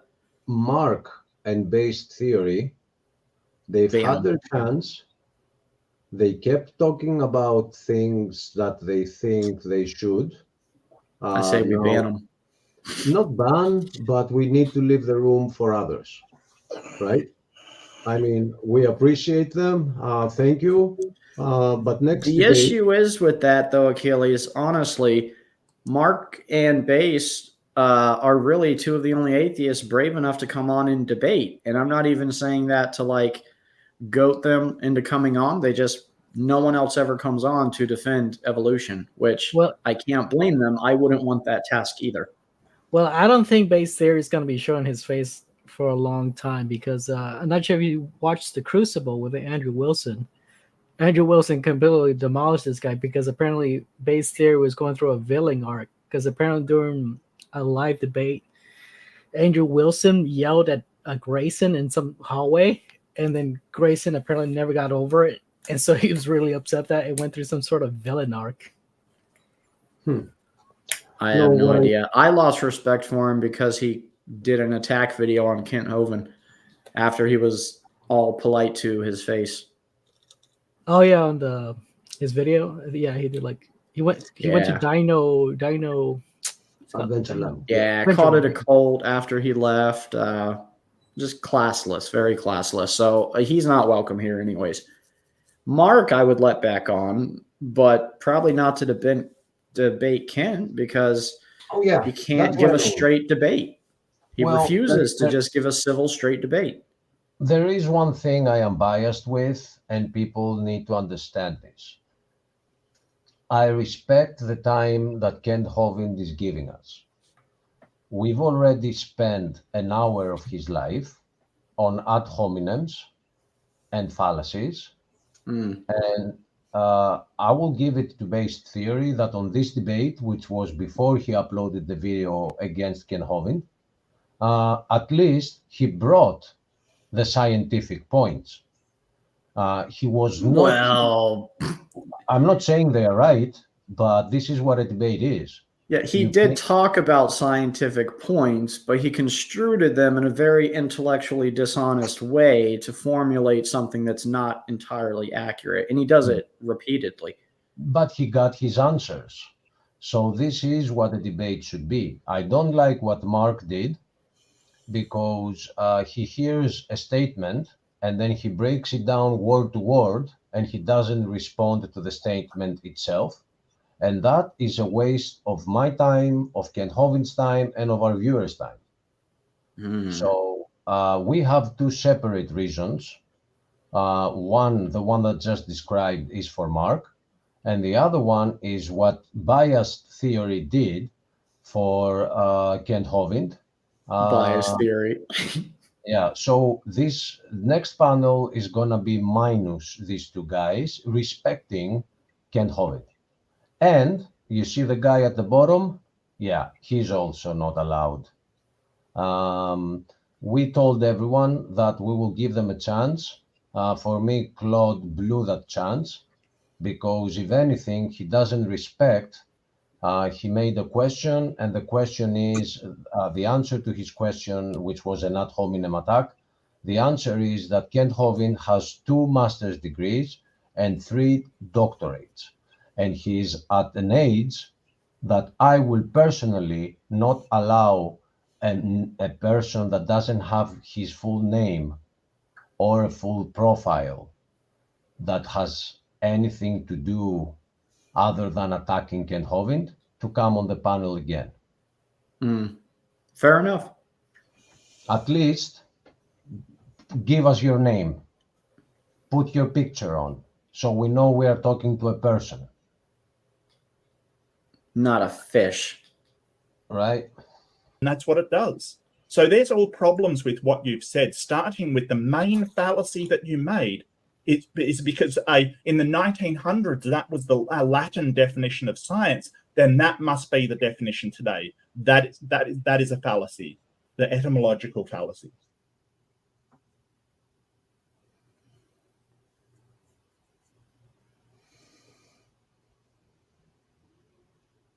Well, Kenry actually replies to this.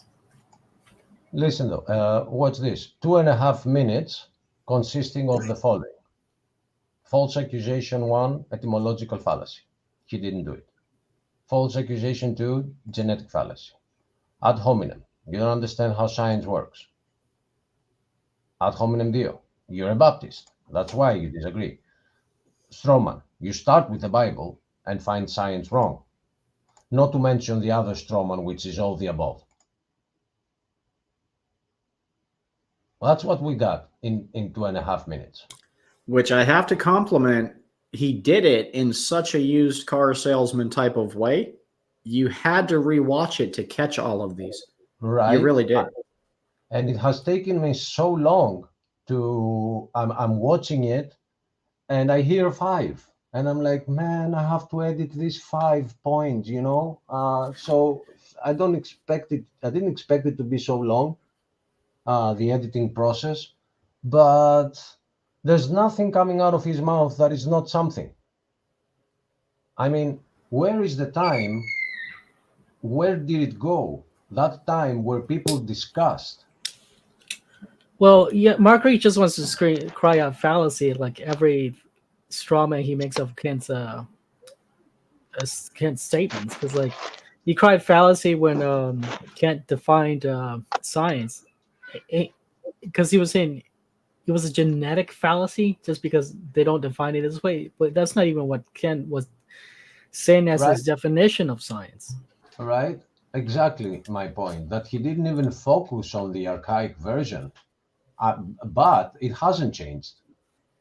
It got defined back then, which is knowledge, and then we updated it that it has to do with what we can observe, what we can experiment with, and overall science is evidence. Because like, for example, here's a definition of here's a definition that atheists are using of science: the natural explanation of the world. See, did you catch that? The natural explanation. That means they exclude the supernatural. But this definition already it is making a statement that there is no God. So they go if they use this definition, they have to provide evidence that there is no God.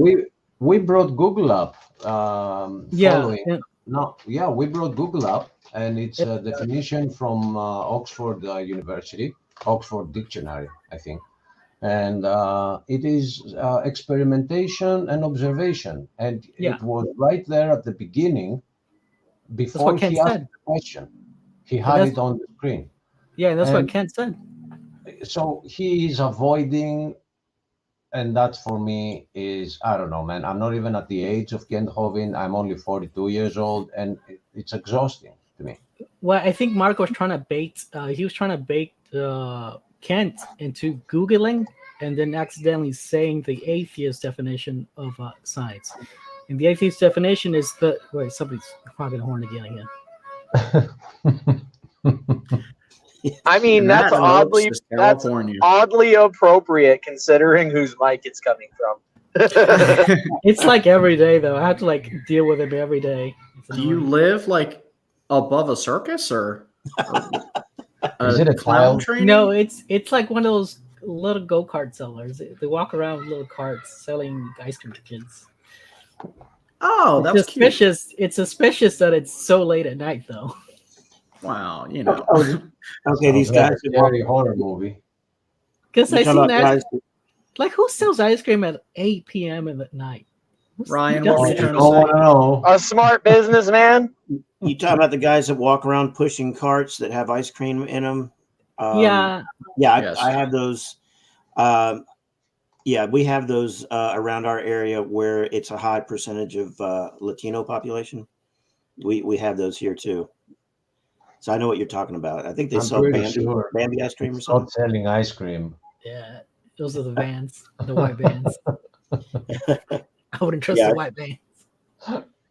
Yeah, the guys, they usually ring a bell. The ones that I see or used to see it. But where I deliver mail now doesn't have anybody like that. But where I used to deliver, you'd see them occasionally pushing the carts and ringing the bells. I'm more skeptical nowadays. Like as a kid, I would get ice cream from an ice cream truck, but now as an older adult, I'm like, I want to pick my own ice cream from the store. Like, that just seems more legit to me. Yeah. I definitely don't want to buy it from a cart pushed by a bike. Yeah, it's like I'm not pro smart business. Like I'd rather get my food at McDonald's, where it's like everything is like. There's a certified corporation who's liable behind it. No, I'm pro small business. That doesn't happen every time. That does not happen every time. Sometimes they're franchises. Bubblegum, that was some statement that you trust McDonald's because it's a corporation. Well, it's because they're actually held liable, so they're held to a higher standard. No, Bubblegum, I know what you're doing. Don't do it, Bubblegum. Stick with us. Let's watch the video. Hang out. Don't do it, Bubblegum. I'm gonna say something controversial. No, you're taking us down one of those famous rabbit holes. All right. Let's not go there. It's just. It's not your fault. It's just you bring up topics you know we get lost on. All right. Let's talk about Blade Runner for a minute. I love that film. I was joking. I was referring to last night when I was talking about going down a rabbit hole because Blade Runner takes place the year that I was chastened, and other people were chastened that year too. So, like for example, the ACE's definition of science is the natural explanation, but using this definition, you are now making the positive claim that there is no supernatural, and so you're gonna have to make it. You're gonna have to prove that there is no supernatural, but they try to underhandedly slide past this by the theist. And so now, if the theist accepts this definition, they pretty much it's game over because you accepted that science can only have natural explanations. Right, and what's hilarious about it is they fought very hard and cornered themselves into a position where they have to completely deny miracles. And what's ironic and hilarious about that position is that evolution would take more miracles to pull it off than creation does. It takes way more faith to believe in evolution. than it does to believe that God created it. Yeah, because they're gonna have to leave science at the door of the Big Bang because they can't have an actual explanation for that. There is none, right? I mean, nor could there ever be. They have to believe that creation can exist. I heard biased theory on Ken Hovind on DAL when he got confronted by Dr. Hovind about the Big Bang. He found the explanation. He said the Big Bang was not one. It was happening in every place of the universe at the same time. What? Yes. Well, and then Claude one time, said, I don't know. Oh, Dustin asked him, is it one or two Big Bangs? And Claude said, I don't know. Now they talk about a multiverse.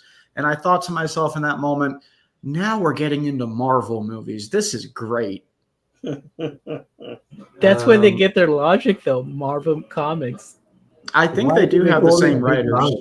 Why don't they call it many small banks then? They call it the Big right. But think about it. Many small bangs. I'm still looking for. That'd be a great television show. All I want, they could sell me very easy on the Big Bang. Like, I'm willing to cave. It's been such a long argument. But they have to sell me on one thing. Is the Big Bang the creation of the universe? And if it is, give me evidence. Or is it just the rapid expansion of the universe? And if that's what it is, give me the evidence. But if you can just tell me the Big Bang is one of these and we're not sure which one, that makes everything else you say invalid. You're building off assumptions at that point. It's all assumptions. I think the reason they don't want to do this, and this kind of delves into the esoteric law. For example, a demon, for example, it tells you in the Bible, beware of people who will try to deceive you. It doesn't say lie to you. It says deceive. And what do demons try to do to a person who's on the bridge of suicide? They'll try to deceive this person into suicide, but they'll never lie to the individual into suicide. And they do this because of legal things. No.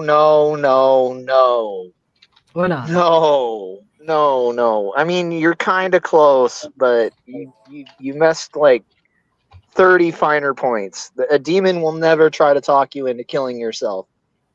You usually end up at that conclusion, right? Okay, after, yeah. Dustin, you're right. Do me a favor. Watch Ryan's latest show, please. Right? Not now. Don't go and watch it, but don't miss it, please. Dustin, okay. Watch last night. It's a testimony from someone, and you're gonna love it, brother. Okay. Okay. But right. I want to let me know what you thought of it, Dustin. I want to point out something so I can also get you out of this argument that is about to start with Dustin. You don't want it to happen. I want to say this. We also have a supernatural idea of the creation of the universe, but we are fine with the scientific attempt to explain it as long as it remains scientific and it doesn't pretend to be scientific and have religious assumptions. That's all. So the definition that says the natural formation, I'm fine with it. I want the evidence. If there is no evidence, I'm not. That's the point that Ken Hovind is making. He has a supernatural. I don't know how to break it to you, Achilles, but there will be no evidence submitted. So but we are not forcing our view to be taught in schools and be called science. That's what I'm saying. There will be no evidence presented by evolution because there's no evidence for something that didn't happen. For example, it's not that it's natural. It's that it is only natural. So they only take it only natural. The key word being here, only natural. So together, it's like me saying only supernatural, right? Then I'm excluding the natural. So they're only accepting only natural explanations, and that's the problem. And I saw recently Dawkins admitting that there had to be not for the Big Bang, but for life coming out of non-life, there had to be some intervention. It can't happen naturally. But he cannot admit that it was a god, so he brought in an alien civilization to explain how the first multi-celled organism was created. So they do see that it can't happen on its own, and that goes all the way back to the Big Bang. But they call us intellectually lazy, right? Well, what's funny is when they pressed Dawkins on this, he said perhaps it was some sort of alien intervention. So they're still going back to a creator. They will do whatever it takes to deny that the Lord Jesus Christ created them, because that means they're accountable to him, and they don't want to be accountable for their sin. Can I take the second to point out that that's like the Babylonian view of evolution, right? Like, no, it's not new. No, that's made up. No, it's not new. That's made up, actually. It's not. That Babylonian thing, that was made up by some fraud archaeologists. It doesn't say that anywhere. It doesn't say that anywhere in the Babylonian. No. It goes all the way back to Babylon, and it got adopted by the first philosopher of Greece, Aristotle. No, there's a fake tale, like fake interpretation of Babylonians, which says that aliens came here in some monkeys and then evolved those monkeys artificially into humans. Anunnaki? Yeah, that thing. The Anunnaki? That's not Babylonian. You're telling me that did not come from the cradle of civilization. The tale that aliens came here and turned monkeys into humans, yeah, that's not there. Where? Okay, provide a source. It's literally the Babylonian text. Nowhere in the Babylonian text does it say that. It doesn't have to be in the text. Well, that's the whole point. It does have to be. The whole thing, the whole scientific consensus is slowly turning the narrative, and it's been pre-programming us for years through fake scriptures, that it goes back to the Mayans and it goes back to the Anunnaki, and it's all leading towards the great deception that is about to unravel, that aliens seeded this planet. So I agree with Bubblegum there. It's all fake. We don't have the means to test their claims, but they are saying that they are implying that this is where did the Mayans go? Where did the Incas go? Who built the pyramids? Even though we have the evidence of who built the pyramids, but they're like making it being a secret. It goes back all the way to Babylon. This, the 10th planet, Planet X.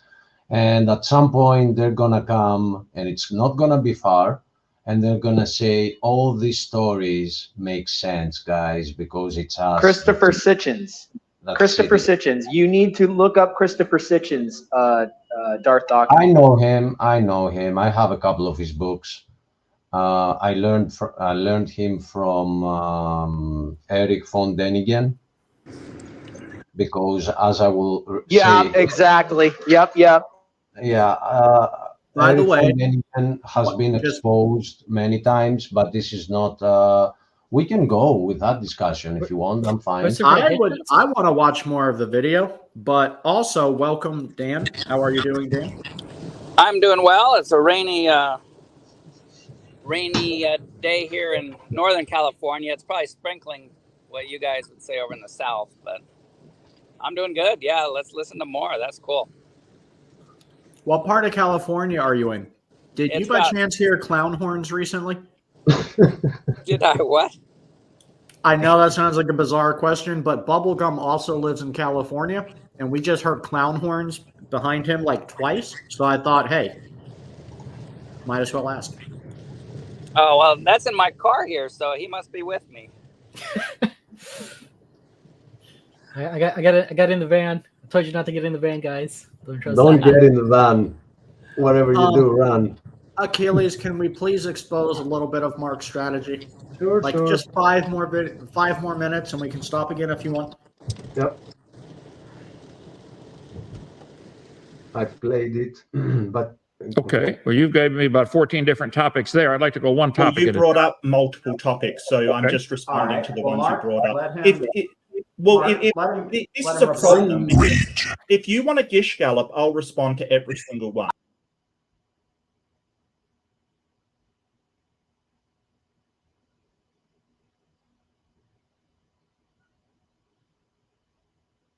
Hello?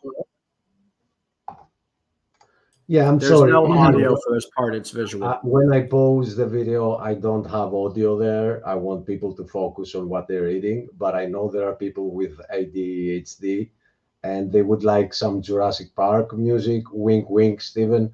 But it's just the other thing, the next thing that comes out of his mouth is accusing of Gish Gallop. But that's not what Kent Hovind did. Kent Hovind is very direct on what he's saying. And which one of the two is Gish Galloping?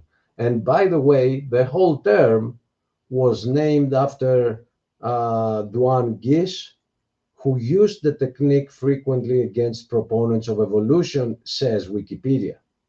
Right. So they gave the name. Oh, the irony. Yeah, they gave the name of the fallacy to a creationist.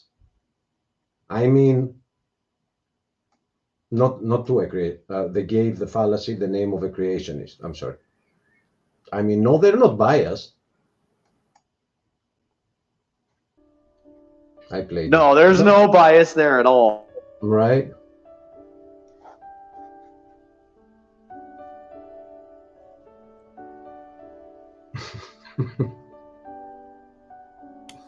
I love it. I did just give you ample time though to respond to the points. So now I'm going to give him ample time, and then I will again give you ample time, unless Face Theory or Claude want to chime in.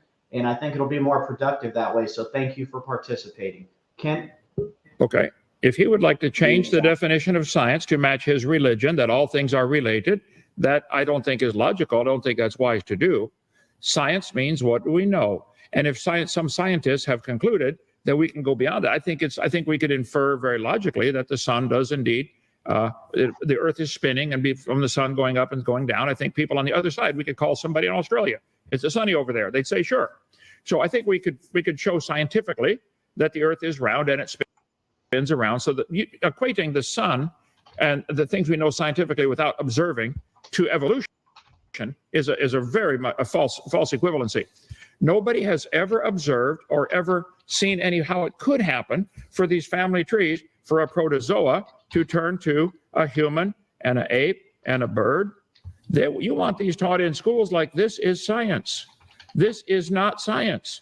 All of this is inferred. It's a religious belief. These family trees are propaganda. There is probably a family tree of dogs. There's probably a family tree of tomatoes. Tomatoes and dogs are related going back in time. How do you come to that wild conclusion? Do you believe dogs and tomatoes are related? I posted a statistical study that comes to that exact conclusion using the statistics of genetics and phylogenetic comparison. They literally do a comparison for separate ancestry versus common ancestry, and they show unequivocally, mathematically, separate ancestry is debunked, common ancestry is supported by the actual statistics of genetics. Those statistics did not consider, I just want to point out that study didn't consider created differences.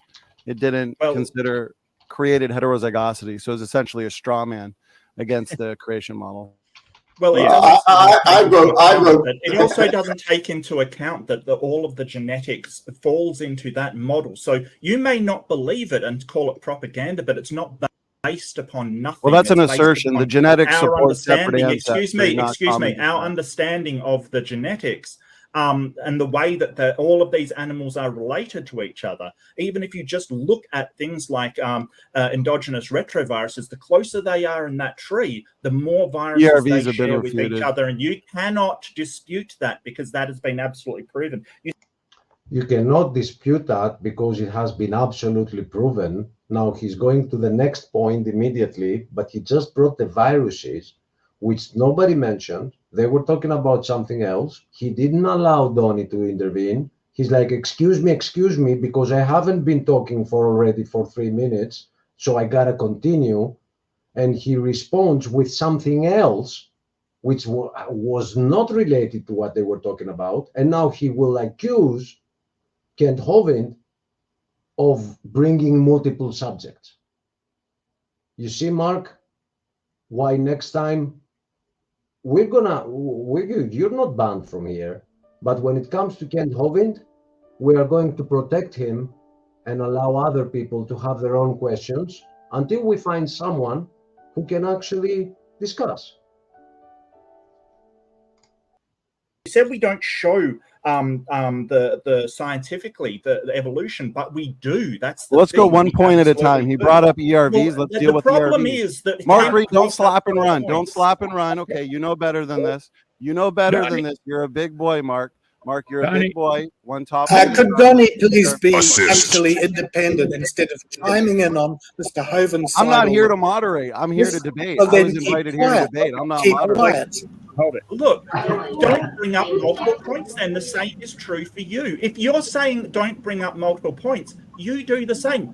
Kent brought up 4 points. I tried to address all of them, but he wants to slap and run. This is hypocrisy at its greatest degree. Oh, I need to keep editing this. No, he didn't bring multiple points.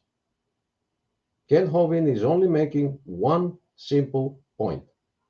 And in order to evade that, he keeps bringing other points. And then both the creationists here, both Donnie and Kent Hovind, were ready to respond to him about the ERVs. But he immediately switched and tells them that, oh, don't, I need to talk about something else. Then Claude comes in to wreck the day and accuses Donnie of not being fair, where Donnie is not a host. So we've already been patient here. And Stephen, yes, you were very, very fair, very balanced, just like Fox. No, I'm kidding. Fox News. Fair and balanced. You bring up 4 points, we try to address one, go to the next one, and then you say, oh no, you're bringing up here's what we're going to do. Let's respect Kent's time here. I'm gonna let Kent bring you 1 point. Gish Gallop is what it's called. Dominating! Who on earth is moderating this? Who's in charge? I'm in charge, and I'm going to start muting mics because people don't want to play. I don't understand when you say I'm in charge. Who is the I? Who are you? Stephen. Stephen. You're in charge. Would you please, Stephen, would you moderate? Shut off the other mics when it's one person to talk. I won't interrupt. He asked me the definition of science. I said science has always been what we can observe, study, test, and demonstrate. If he wishes to add more to that, well, we can infer that tomatoes and camels are related. That's not science. But he wants to stretch make a new definition of science to include his religion. I resent that. That is corrupting science. Mark is not said here. I don't remember exactly what it was. Do you believe, let's pick a new one. Do you believe potatoes and camels have a common ancestor? Simple question. And please shut off my mic when it's his turn to talk. Okay, these Stroman images here, I just placed them there to move them somewhere else. They shouldn't be here. This is not a completed edition version. And Bubblegum, what did you say? I didn't hear you. Mark is upset here. He didn't get the definition he wanted. He wanted Kent to quickly look up the definition of science and then present the atheist definition of science, which is the natural explanation of the world. And well, we go again on this subject again and again and again. Yeah. first off, we still have like 3 more minutes here, and I'm not sure it is you're gonna see him getting kicked because I kicked him out. But then he comes back. And I mean, rightfully so. He did get his definition. He just didn't get the definition he wanted. And no, he keeps insisting that the definition that Kent Hovind gives is an archaic version. And it's not because... yeah, and we brought Google up. And then after Kent Hovind leaves, we bring Google up again. And he completely ignores that he read it. I made him read it. And he reads it, and his emphasis doesn't fall on what you say. Yeah, he's not focusing on that. Yeah, but when Mark says archaic, he's underhandedly saying it is not the atheist definition. It is not the natural explanation. While Mark can't say that out loud, he wants you guys to say it, because as soon as the creationists say, they condemn themselves. So Mark can't condemn the creationist, because if he states that definition himself, he's going to have to provide now an argument for it, but he doesn't want to do that, so he's trying to pin that on you guys. Well, he's not getting it from us, and at the end of it, I had to insult him with something which is very apparent. You see, there are 2 ways, 2 possible explanations for what we have been seeing so far. The first explanation is that he is doing it on purpose because for some reason he wants the anti-theist position to win. He's working for the other side. The second possibility... Well, he is a Satanist. He is actually the Satanist. Did you know? I kind of think so. The second possibility is that he's stupid. So, because I don't want to consider him a Satanist, I consider him stupid. And I tell him. But well, it's not. He was. I told him that there's probably nothing between your headphones. And that's my good side, because my other side would say that you're doing this on purpose. I remember you saying that. Yeah, and he hates me. He keeps going out and all that. Terrible. He insulted me. I've even downloaded GIFs of crybabies, and I have them on the screen later on. Anyway, I'm sorry, Mark, but it's one of the 2. And as Kent Hovind says, which you love, do you know the difference?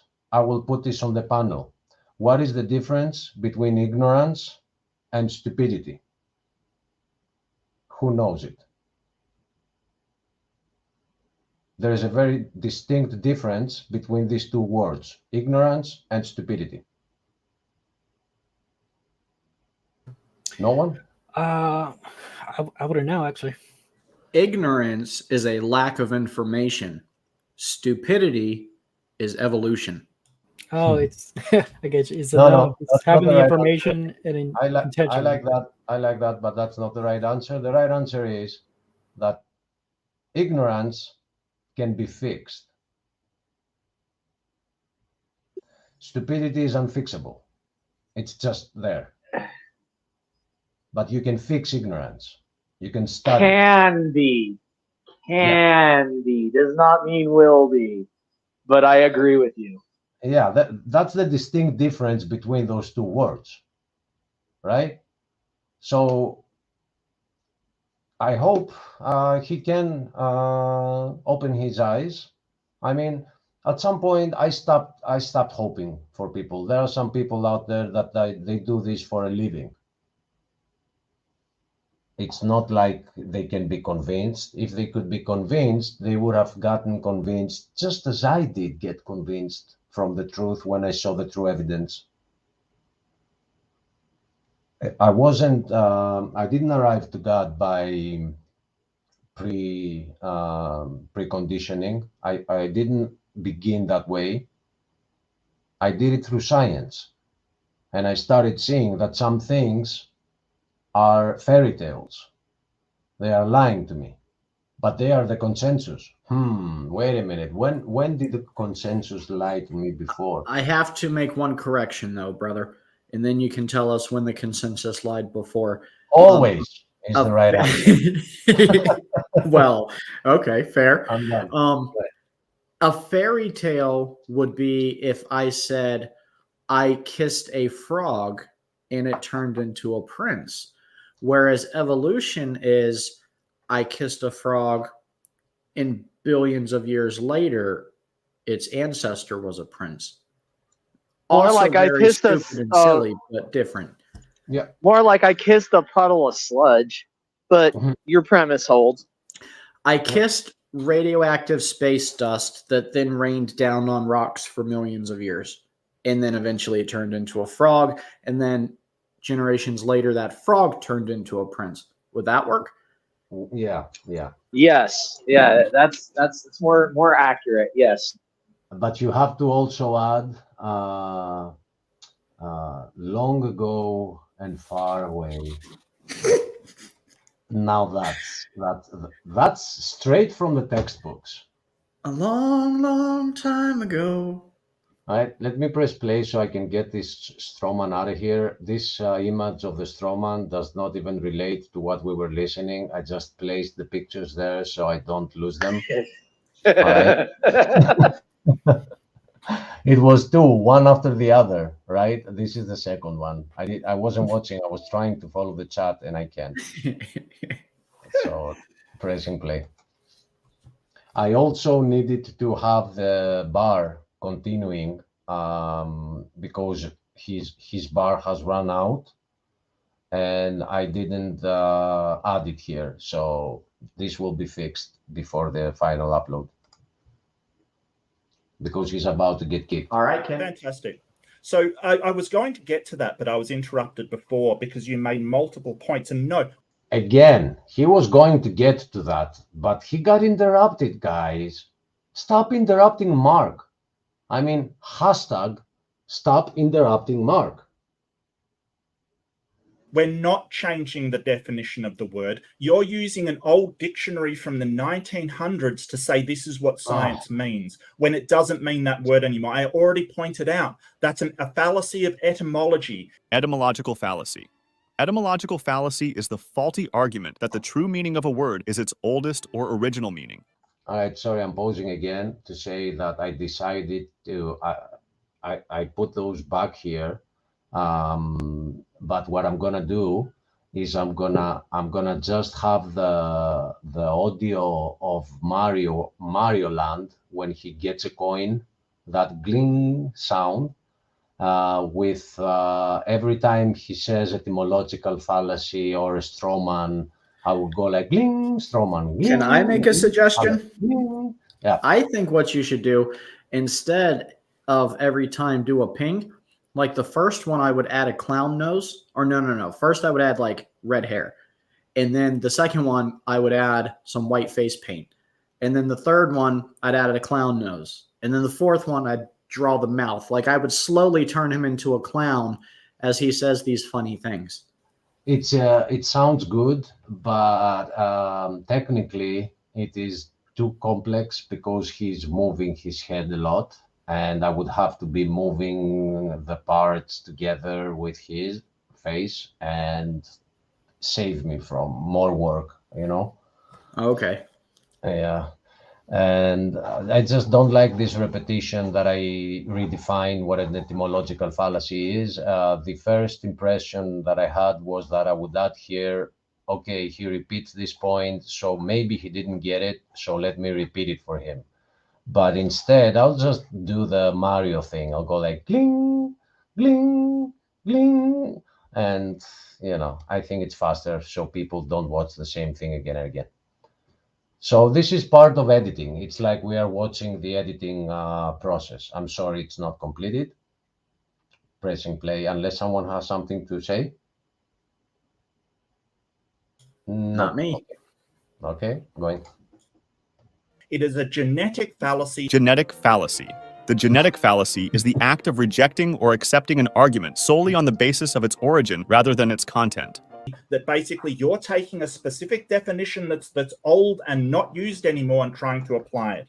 And so when my question back to you, because you do this conflation all the time, do you mean related as in I am related to my brother or sister? Or do you mean related as in we have a common ancestor? What do you mean? All right, Mark, I'm muting your mic. Kent, you're unmuted. Okay. These definitions I'm showing of science were taken off the internet about a month ago. This is not 19th century science, okay? Look up science today. Google the word science. It will say knowledge gained through observations, testing, experiments, okay? How do you define science? Science is knowledge through study or practice. Science refers to acquiring knowledge. The system, observation, experimentation to describe and explain natural phenomena. Don't accuse me of using a 19th century dictionary.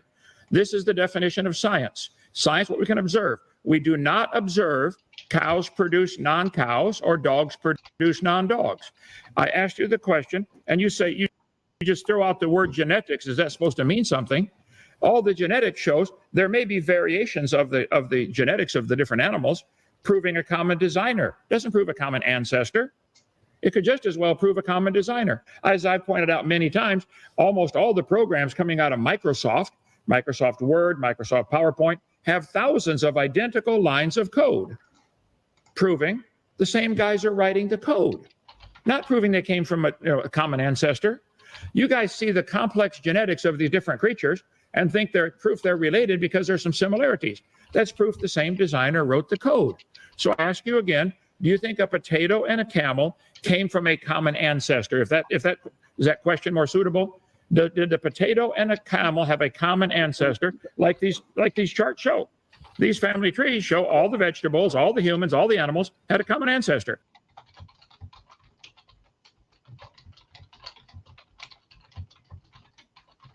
We have got to get you to start hitting the mute button when you're typing. Yeah, it is aggressively loud, Achilles.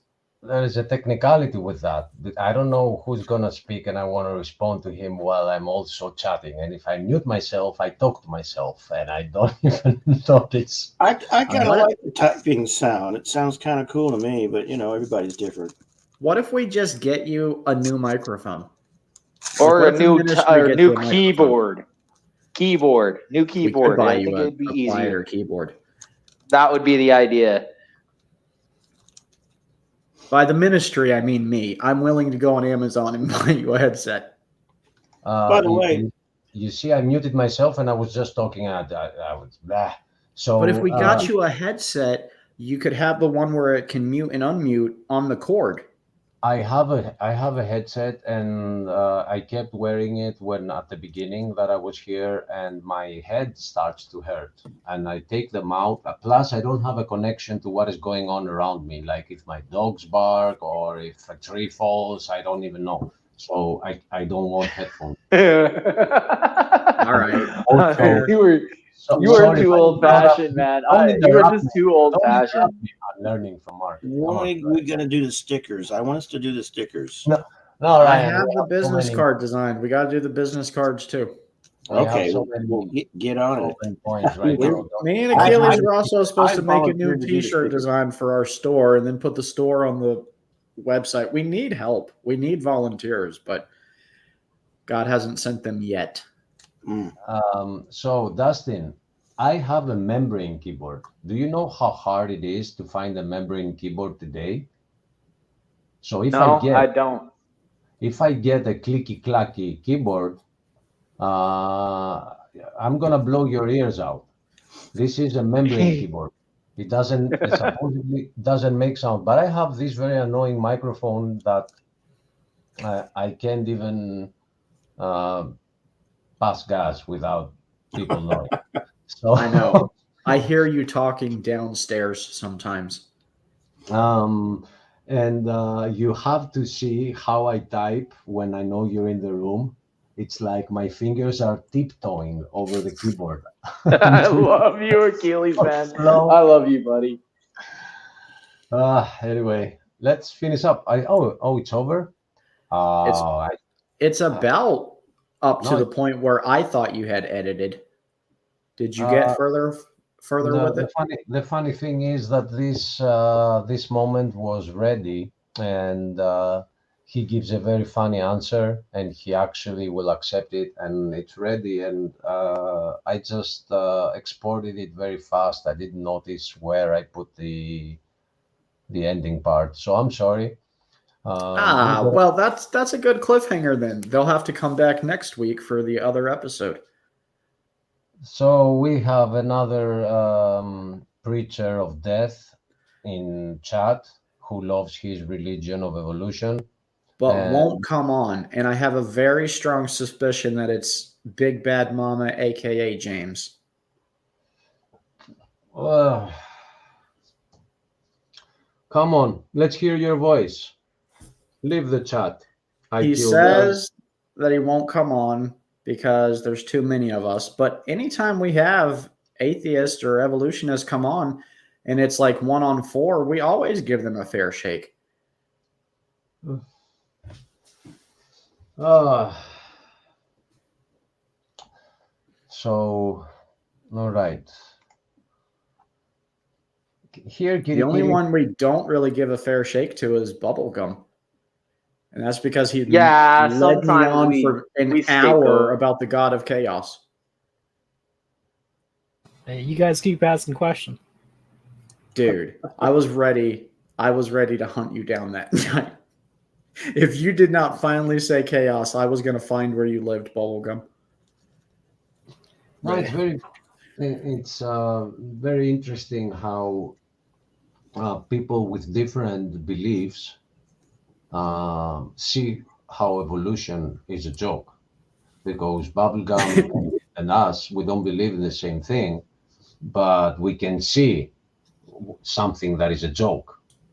So I don't know what's going on with these guys. I mean, are they dumb? Or are they doing it on purpose? It's that they hate God first. I Killed Earl had a question. Religion of death. Yikes. And yeah, it is a harsh statement, but it's absolutely true. It is a religion because you don't have facts. It's a theory. It's still the scientific theory because there's no evidence to make it a fact yet. So it's a belief. And the belief is that we have no purpose because we're an accident. And we have no future because once we're dead, we just lose consciousness and go back into oneness with the universe. It's a religion of death. And converting people out of the Christian faith, out of the creation stance and into that religion of death, it's just sad. So yeah, we do want to wake you up. It's a religion and culture of death. There's no hope. There's no aspiration. There's no purpose. It's a dead religion. And another reason, very well said, Stephen, and another reason, if I may add, is that according to our worldview, death came to the world because of sin. It didn't bring us, but according to evolution, it required a lot of death for us to be here. A lot of things tried to live, but they didn't make it because they hadn't evolved right. So there were like 10 different branches of each species. 9 of them died, 1 went on.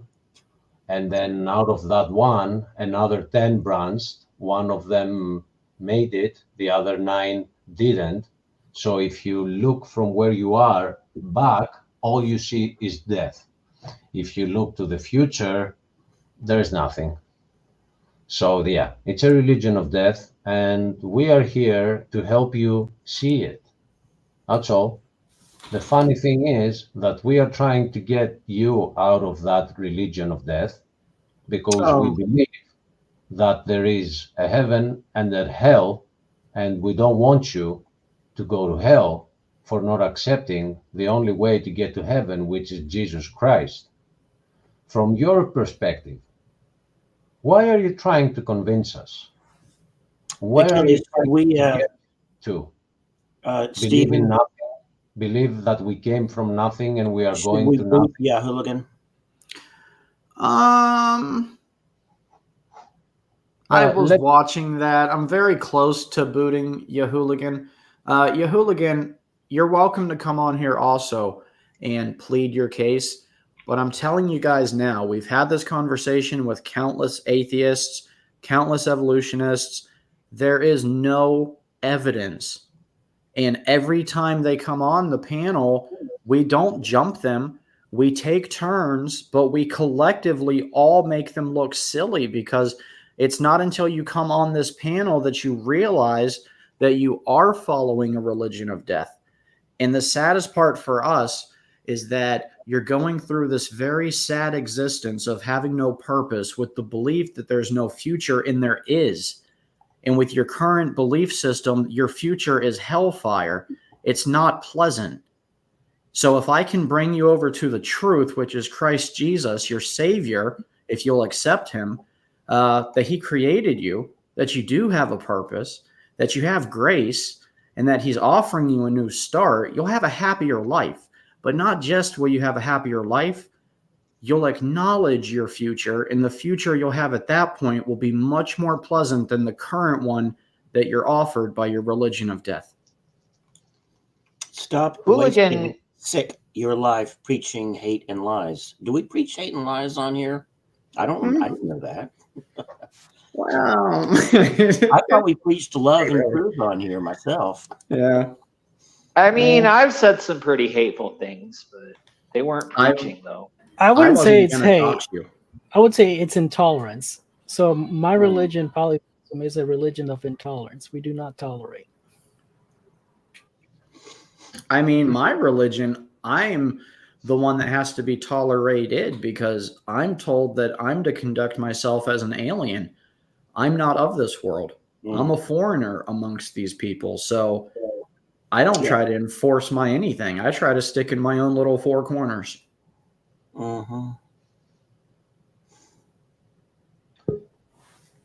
Has anybody here ever read The Four Agreements? The what? Yes, I have read it. I have read it, Dustin. That's a good book.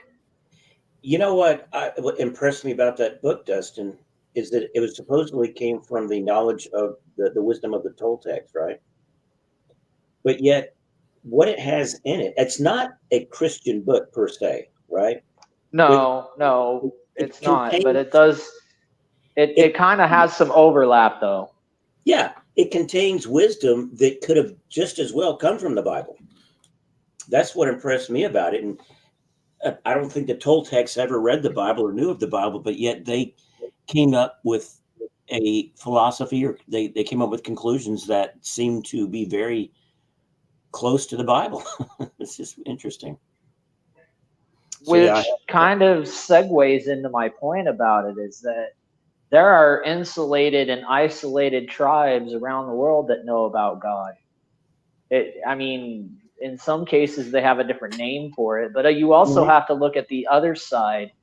There are depictions of snake people, right? Like if you look in India, it's Nagas, and then if you look in South America, it's Quetzalcoatl. There are these amazing distance where these people are linked by the things that they claim in their rituals and in their traditions. So, I mean, if you can't think that God exists, then you have to, on some level, acknowledge that evil exists. And if it's one thing, then it's bound throughout all the earth. Did somebody boot Hooligan, or did the Hooligan just leave on his own? I think he... Oh, you booted him? Yep. He met the long arm of the Achilles. Because it's way past my bedtime, and I'm not very patient at this hour. And he was clearly just a troll. When you put someone from chatting, you actually close their mouth so they can still use their ears, and they can still join the panel. So if you want, you can come in. I love you, Achilles. Love you too, my man. And I'm going to say good night to everyone. I love both of you. In order to complete this, I got to get some rest, so I'm effective tomorrow. I hope I can do this tomorrow or the day after. So please keep the stream going so I can listen while I'm lying down. Love you, Achilles, man. You have a good night. Sleep well. Well, okay, if you're God bless wanting you, brother. if you're wanting us to give you boring content to help you fall asleep, we can talk about the explanation for the Big Bang. But if you're wanting something to laugh while you're falling asleep, we'll go into Origins of Species. What do you want tonight? Surprise me. How about this? This will put you to sleep. So what is your opinions on Harrison Ford's character? Was he also a replicant himself? You know, I think he was, because like the whole unicorn thing kind of insinuated he was. It's just so we can have a talk about Blade Runner if you want. But I think Blade Runner. What? Oh, I think Blade Runner should have gone the way Ghost in the Shell did, in which they hinted at the spirit and the soul. Because in Ghost in the Shell, it's like, oh, there is a spirit, there is a ghost. I've and heard of that movie, but I did not see it. It's like kind of touches on the same subject, like what actually gives something consciousness. Mm-hmm. It's not something off the body. And so in Ghost of the Shell, it's the anime. It just says, well, there is a ghost, and then it gets theological from there on. But Blade Runner doesn't really go that far. Yeah, it just goes into leftist politics with a new one. What the heck are you guys talking about? Blade Runner. I was talking about. Did you ever see Blade Runner, Stephen? No. Oh, you're missing out. What's the first one? Don't watch the second one. It's a film. It's basically a science fiction film noir. You know, the film noirs where they had the narrator, the detective, and everything's dark and it's black and white. It's always raining and all of this. Imagine that, a science fiction version of that, and you kind of get Blade Runner. It's like in a cyberpunk future. It's set in the future, and it basically is about these artificially created people that weren't really people. They were sort of people, but not really. They were artificially made, and they decided they're designed to die after 7 years or 6 years, something like that, depending on the model. Yeah, and so a group of them rebelled so that they could go find the guy that created them and get him to give them long lives or something like that. Yeah, but it's an interesting. It's got a lot of. It was pretty innovative in terms of the atmosphere and everything. It was very dark and rainy all the time. It had a lot of atmosphere. That's one thing to say. I think it was just a big missed opportunity for them to go into theological and talk about the spirit, because like where are these androids getting their consciousness would have been a big question. Yeah, what made them want to rebel and try to remove that death clock inside of them? I mean, what made them want to do that? Yeah, you're right. They could have gone further with it. They really. That always leads me to that question about why a third of the angels chose to rebel with Lucifer. Yeah, that's a good question. It's another good question. And it's easy to convince people that when you have to obey somebody, that you're in a slavery situation. I mean, I guess it would have to be something like that, because I mean, the evidence is there that a third of the angels did follow him. Him as in little h, Satan. But the irony of it is now that they have two masters they have to listen to. Yeah, I know, right? Right. It's like the Civil War. You're not free, just new management. Right. How many total angels, both good and evil, do you think were created at the beginning of the creation? Like, how many are there? Like millions, billions? I mean, it's hard to really tell. Okay, now there's something that was very closely related to my training as a child. The angels are related to dimension. Okay, so there are as many angels as there are dimensions. That means sizes, worlds, concepts, individual people. It's matched one for one.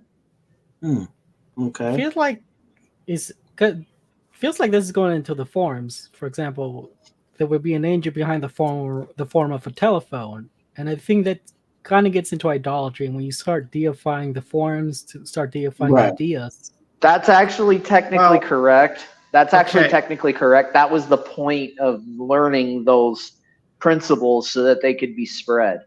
Well, here's the thing about Ryan's question. He said, I wonder how many. And we know that there's a scripture verse that multiple scripture verses that imply that there are heavenly hosts, plural. And we know that when Christ was crucified on the cross, he could have called a host of angels down to take him off the cross at any moment, and a host is 10,000. So we know that there's multiple hosts, so at least 20,000 angels. But we also know that a third of the angels had fallen at that point. They were already with Lucifer, so we know that we can add another third to that. So there's quite a few angels, but possibly millions. I mean, they could be ever producing, but never infinite. So they could produce into the trillions. Not necessarily infinite, but I'll tell you one thing. We're taught that we are surrounded by demons, and demons are nothing more than fallen angels. Well, some of them, because angels also. What would be a demon? A fallen angel. There is nothing else that qualifies. Couldn't like a human soul turn into a demon? No, and no. Yeah, humans and angels are separate. Because there's people who make contracts with these demons, fire demons, and so they make contracts and then they become familiars or jousters. There are some job positions, but possession doesn't mean you gain power. Possession means you're manipulated for your power. There's a difference. So you never lose that form of the soul. I mean, because to me, like, is it possible for like a human soul to be corrupted into a demon? Is that even possible? I don't think so, because I think that I know there's some who believe that demons are the souls of the Nephilim, but I am more, I don't know. I always used to lean towards demons being the fallen angels, but there may be something about the disembodied spirits or souls of the descendants of the Nephilim. Because, like, I mean, let's say we get a bunch of human souls, and then you forcefully conjoin them into some horrid thing. Would that be considered a demon, or just a mutilated human soul? Are you talking about like taking a bunch of human souls and making an amalgam, and then like hammer forging it into some kind of a weapon? What are we talking about here? Basically, but like, still sentient amalgamation. No, that's not how that would work. Okay, you don't meld many consciousnesses together, right? Not unless you're like many demons trying to possess one individual. But in that case, the demons get something in return, which is physical gratification. Right? So, like, you're not taught what purpose would you have for making such creature? And number two, I mean, you're not going to get any worse than a demon. So what are you talking about? You're right. I mean, to me, it's just something to make it like a foot soldier, or just just making another. I mean, the only foot soldier that a demon is interested in is one that's currently alive. That's it. I see. Yeah, good point.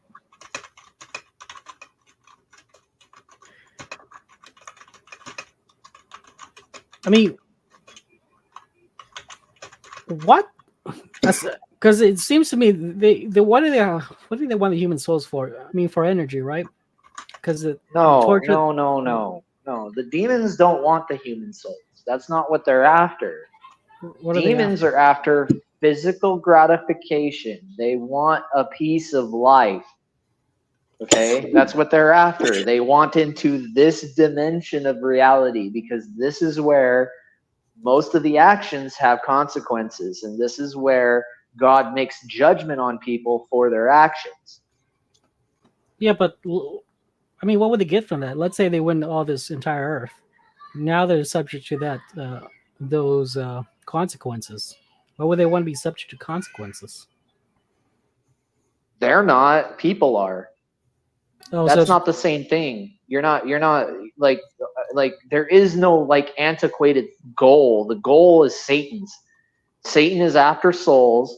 Satan wants all the humans to go to hell, and Jesus and God want everybody to go to heaven. I mean, that's it. Yeah, but like, let's say they do get this. What then? What do you mean? I mean, let's say you do get your goal. It's like that. It's like that woman from Rick and Morty who wants to be like the most richest person, and then Rick just grants her all the money, and she becomes the richest person. Well, what then now? See, you're looking at Satan like Satan's an intelligent being. Satan's a dog chasing cars. He doesn't have a real plan. He's miserable. He wants worship, but he doesn't want worship from mankind. He wants worship from his fellow angels. He wants adoration. He wants to be exalted above the Most High. That's his goal, right? If he can't have what he wants, he's basically a little child throwing a temper tantrum, doing anything he can to make God's day a little more annoyed. Oh, I get you. So he's a crybaby. I mean, yeah, that's all Satanists know this. Like, it's not like Mark Reed, if he is in fact a Satanist, he knows this. Right, and I don't know him well enough to say that, but it would make sense for why he fights against it so hard. He is a Satanist. Like, he just flat out said he was. I mean, it was a long time ago. It was like about 3 months ago, I want to say, in the comment section. I mean, I've kind of suspected, but he's never really. I don't know. He's never been like in that kind of weird space where he'll talk about it. So I don't know. Well, I think the question, because like, okay, Satan is doing it because of his petty childish tantrum, but like, why would other demons keep going along with it? They went along with it in the first place. They're locked in. It's not like there's more demons, right? There's a fixed number. There's a fixed number of angels and there's a fixed number of demons. Okay. Now By the way, guys, let me break in just one moment. We'll welcome back Dan, and I also want to let Dan know I just promoted you to moderator. So break some skulls out there, buddy. Oh well, cool. You're next, buddy. I'll go ahead. Okay. How's it going? I just wanted to come back in because somebody wanted to kill Earl or killed Earl and doesn't want to come in, and I said I would come back in live and protect him or her. I don't know if it's a boy or girl. There's no protection needed. Like, if they go back and view any of our past streams where we have atheists come on, except for the ones who are repeat offenders and come on just to be offensive, we always treat them with respect and we don't jump them and we take turns. And I don't understand that. It has to be someone who doesn't watch us often. I'm joking. No, and I just want to testify. I would recommend. I would recommend that I Killed Earl watch Kent Hovind's Creation Seminar Series. Watch the entire thing, and hopefully that'll answer any question you have. Well, I do want them to come on because I want to hear what they think too. Because I get kind of bored with just an echo chamber of like minds, and so come on, Earl. Or killed or whatever the name is. Yeah, I'd like to hear, because they said they wanted to come on, so I just want to throw those 2 cents in. Seems like a fair request. Oh, and then I have one other question. Did somebody put Big Bad Mama on a timeout? No. Okay, good. Because I in the chat, I gave him a couple of comments, and I was like, oh, well, he might not even be here anymore. So, yeah. No, he's not timed out. He hasn't said anything super offensive, although I probably will end up banning him for something that I observed him doing on another stream that I found to be absolute appalling. But it's not because he came over here and said something offensive like he's usually. I'm not. Give me those deets. I'm not doing that because we're not. We'll do it in the private chat. Do it in the private chat. Give me those deets. You don't need the deeds. All you need to know is that he said 'Cause- something offensive and or did something offensive rather, and I just don't think he's the quality of guest I care to have around. Well, I would say on this show, because he's mostly been very polite and very polite most of the time, and I would at least email me. I would at least like to see him in chat. It wasn't anything that he did here. It was something that he did on another Believer's stream. But What? Okay, what was the just- stream? Which no, stream? Dustin, it won't happen. What? Why? Why can't I know? I don't. What am I missing here? Well, if you want the gossip stuff, I know there's some another channels that really like the gossip stuff. Dan, I love you. And that's why I just gave you a wrench. Watch it, Dustin. I don't even know you. I'm not worried about gossip. There's a particular reason I want to know. I know, but if I told you, it would be gossip. And I'm not going to engage in that. Look, when I stand before Christ and give an account for everything I've ever uttered out of my mouth, I don't want to add silly gossip to the list. I say enough stupid things on my own without spreading around other people's garbage. I've had enough of that. Although I do think it's fair that you give him what stream and let him go look. No, I don't even want to do Okay. that. No, I don't want to. No way. But anyways, there's valid reasons for it. I'm not just being a jerk. Although if I was just wanting to be a jerk, it is America and it's my channel, so I could just be a jerk. But that's not the case. That is good. Yep. Mod, come on in, hang out with us. All right. Who did we just lose?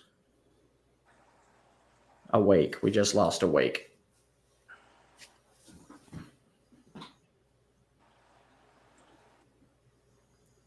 All right, so that got quiet and awkward. Dustin? Well, I was I'll talk because I've let me get out of this room. Well, I mean, I'm not trying to gossip, right? Like, I want to know because there's no, I didn't call on you to go back to that. We had already resolved that whole situation. No, I was just putting closure to it.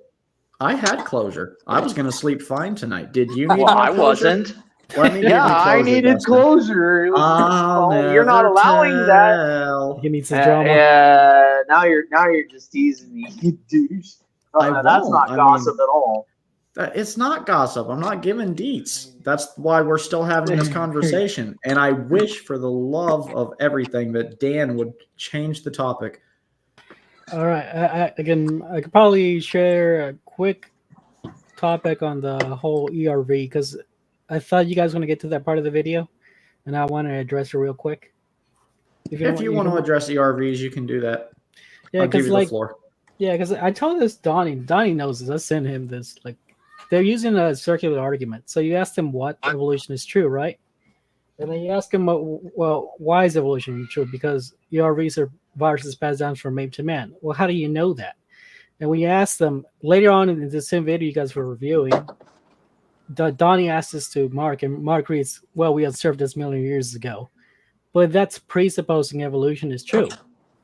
So, like, because Mark would say, because the scientists have observed, they really haven't observed this. It's just it's an inference. When they say observed, they're saying we're making an inference from millions of years ago, which is presupposing evolution, and that's how they are proving that these are passed down insertions, which demonstrates evolution. But this is a circular argument. Like, how do you know these ERVs are passed down insertions? Well, we observed them a million years ago. It's the same with the geologic layers. They date the layers off the fossils, and they date the fossils off the layers. It's like, okay, that's not circular at all. Yeah, because what they're proposing is like saying my dog caught a code, and now it's laying eggs for some reason. It's a ridiculous claim. And all of their examples are like examples of devolving. They're claiming that the placenta was the result of a virus that damaged our egg, our egg capacity. I don't know. They use some kind of funky word, but whatever. Well, that was a convenient mutation. Yeah, which is like saying your dog is now laying eggs because it caught a cold. It's ridiculous. Well, the other one that I'd like explained, and seriously, because I started getting nerve twitches, is when they go, well, a dog will only produce dogs. A cow will only produce cows. Whatever that's called, they have a name for it. That things will stay in, they won't change. A whale will produce whales, and it's like, wait a minute, then nothing would ever change. And then with the billions of species we have on Earth now, you think one of those would be changing, because it's so slow and gradual. One of those should be changing into a different life form. We should see some hair growing on some kind of species that didn't have hair, instead of all the things that are, like you said, Stephen, it's just things that are losing stuff. And the other one that I like, and nobody's ever answered, is we should see trillions of mutations that add information to the genome. Amen. And so I've put that out to everybody, even Big Bad Mama and everybody else, and they just ignore it because give me a list. There must be a peer-reviewed paper or papers of hundreds, if not thousands, of these mutations that are foundational for godless evolution, or even God evolution. But for sure, godless evolution. And I've got a list with, lactose tolerance, HIV, the bacteria changing, sickle cell anemia was beneficial. So there you go.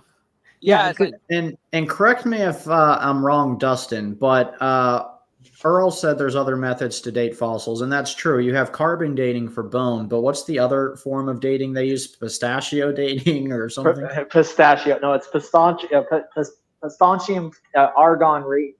Oh, you just messed me all up when you said right, pistachio. But you knew the one. Pistachium radion dating, and then there's argon. But yeah, right. So we're aware of different methods, Earl. It's just that with all of those methods, they presuppose equations, and then they build a ton of assumptions off of those equations that they assume, and they don't ever tell you that. Because like if you actually do like just regular carbon dating, you get like around 200,000 years at most. You don't get the 4 billion they need. No. Hey, Earl, I killed Earl. Let me ask you this question. Why is there ethane on, I think it's Jupiter? Why? There's nothing living up there to produce carbon-based gases.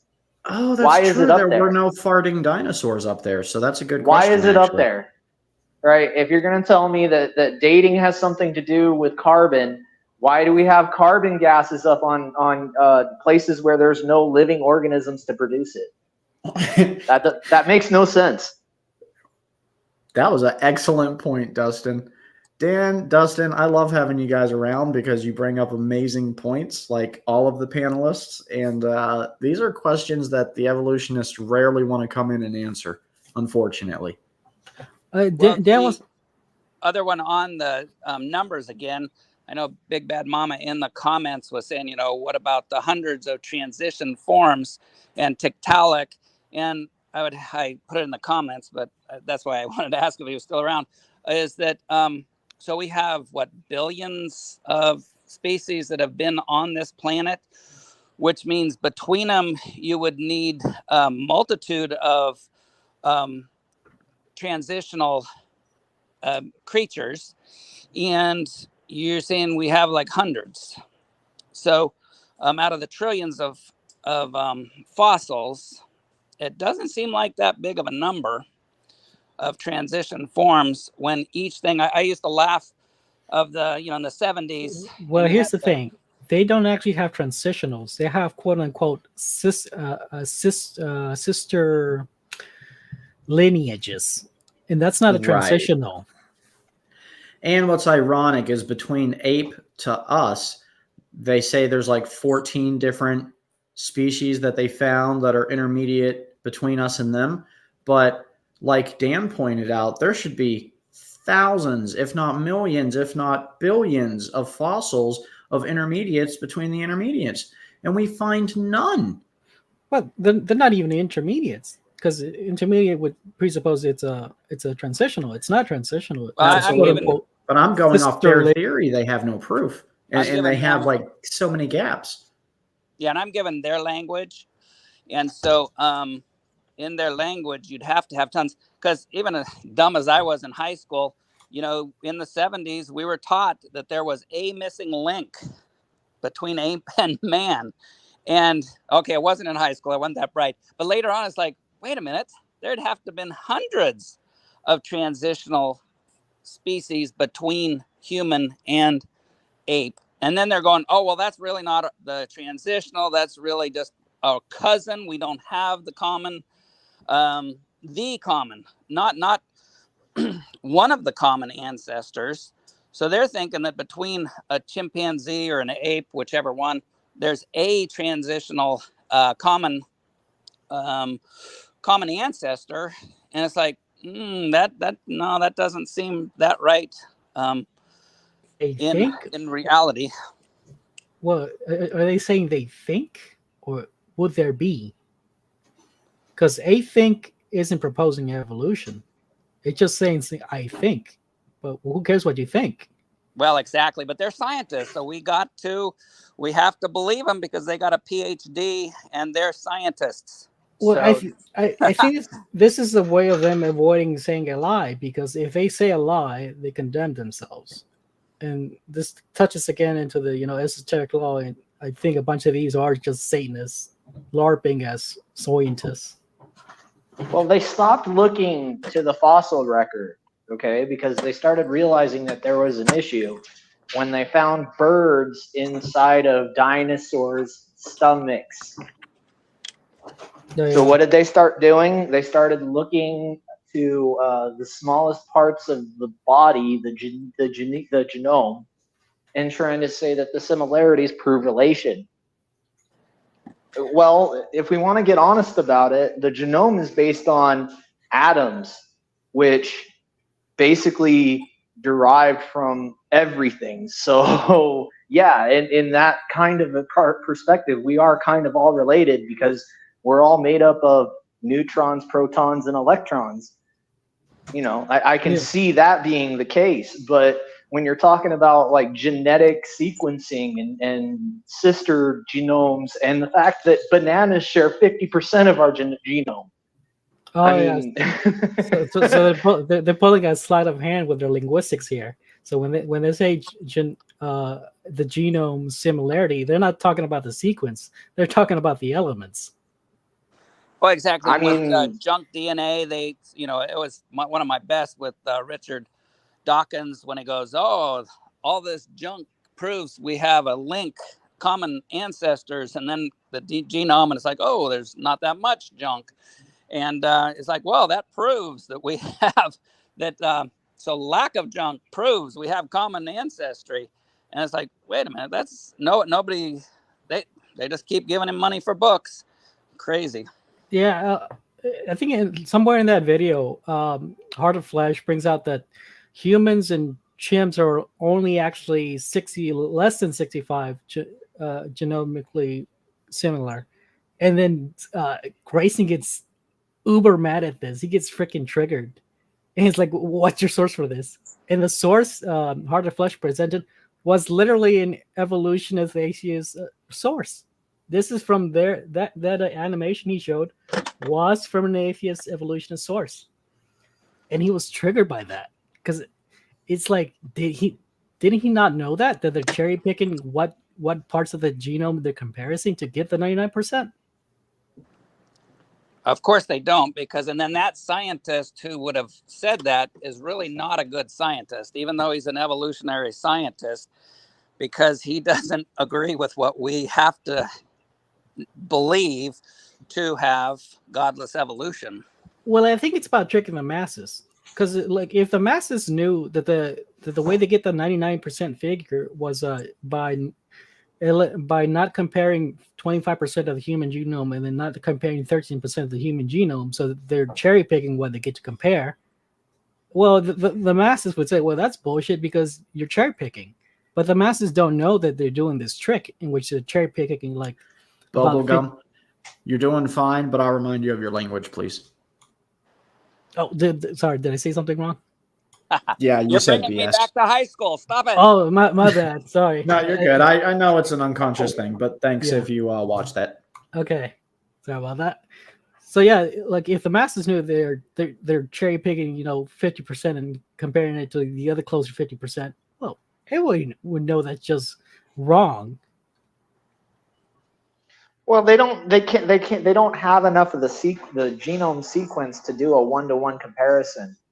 So they looked at specific sites to see if they could find the same genes in the same place. And because they kept coming up against the same genes in the same place, they decided that because of that, it's 98% or whatever it was. Well, they're granting themselves this because its evolution is true, and they're saying evolution is true because humans share 99% with chimps, and they're justifying this cherry picking by presupposing evolution is true. Well, but then they're also leaving off the table that it's possible that life has to have these particular genetic markers where it is to be alive, and it's not really a relation thing so much as a requirement thing. Well, yeah, because like you need the proteins, like for something to be there, for a monkey to have flesh and for a human to have, I don't know, fingernails, you still need the protein. They still need to be coded in a similar way. For example, actually, there's a much more fundamental issue here, and that is the energy of the cell. Okay, there's a fundamental difference between like plants and humans, but for the most part, the structure is the same. Chloroplasty for plants, PPT for humans. I think it's also known as glucose. But again, I'll bring this back to Kent Hovind's, famous point. It's just proof of a common designer. You have a design that works, you're going to use it repeatedly. You would be kind of an idiot to not do so. Yeah, what are they expecting? That was what I was saying, but I wasn't saying it Kent Hovind style, so that it would have been more generally accepted. Are they expecting a car with like triangle wheels or hexagon wheels? Like what? Like this is clearly the best design for this. Because it's about efficiency. And so like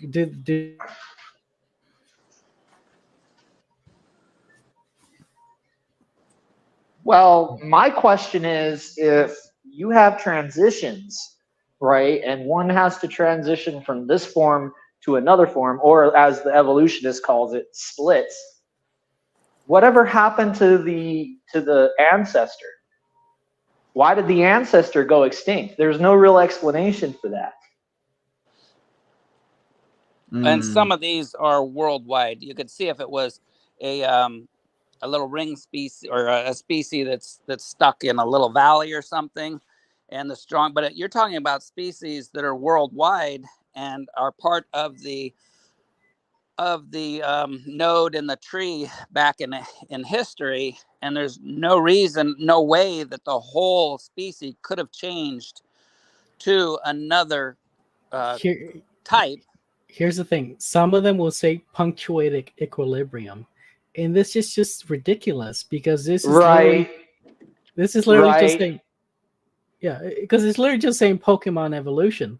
There's like leaps in evolution. Punctuated equilibrium so that they can get away from pointing to the transition. Yeah, see, because they got themselves in trouble. They realized it. Now they're waiting for the generations to die off that'll point out the problems.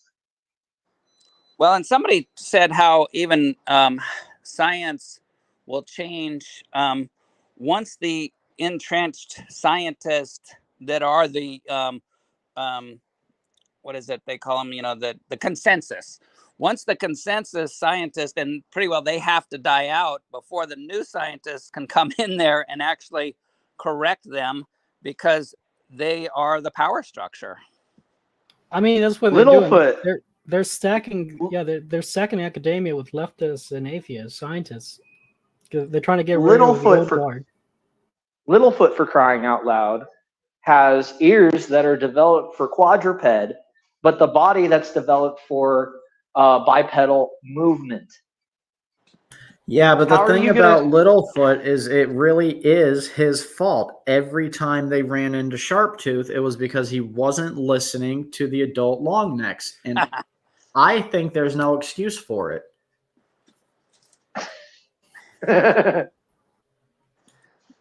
You didn't expect a child to get it right on the first time, did you?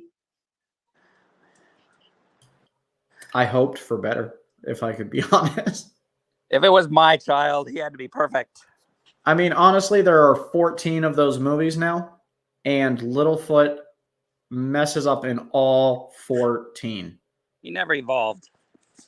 Oh, good point. You're right. And he never evolved. So, proof that evolution is a farce. No, the one I would love to see, if, talking about transitions, is if the platypus had died out, even if we grant deep time, if it had died out a million years ago and went extinct and they dug up that body, they would go crazy. I mean, it was a transitional form for everything. He was probably going to be a big part of the trunk of a tree. But God had a good sense of humor. And we have that little creature that they really can't explain, swimming around, zapping shrimp, laying eggs, nursing its young. Had a guy, creationist, come by and he goes, "That's God's sense of humor." Platypus is right in their face that their theory does not work. Here's what they say to that, because it is a crocoduck argument. And the funny thing is, like, they don't even know their own arguments, because, for example, here's the reply I got to the crocoduck. I presented this as as a crocoduck example, but the atheist, the evolutionist, said, well, it's okay for a platypus to lay eggs because we all evolved from lizards, and lizards used to lay eggs, so it's okay for a platypus to lay eggs. Okay, then I present. Okay, what if I present to you a lizard that gives placental birth, and then he all of a sudden the evolutionist says, well, I won't take that as evidence.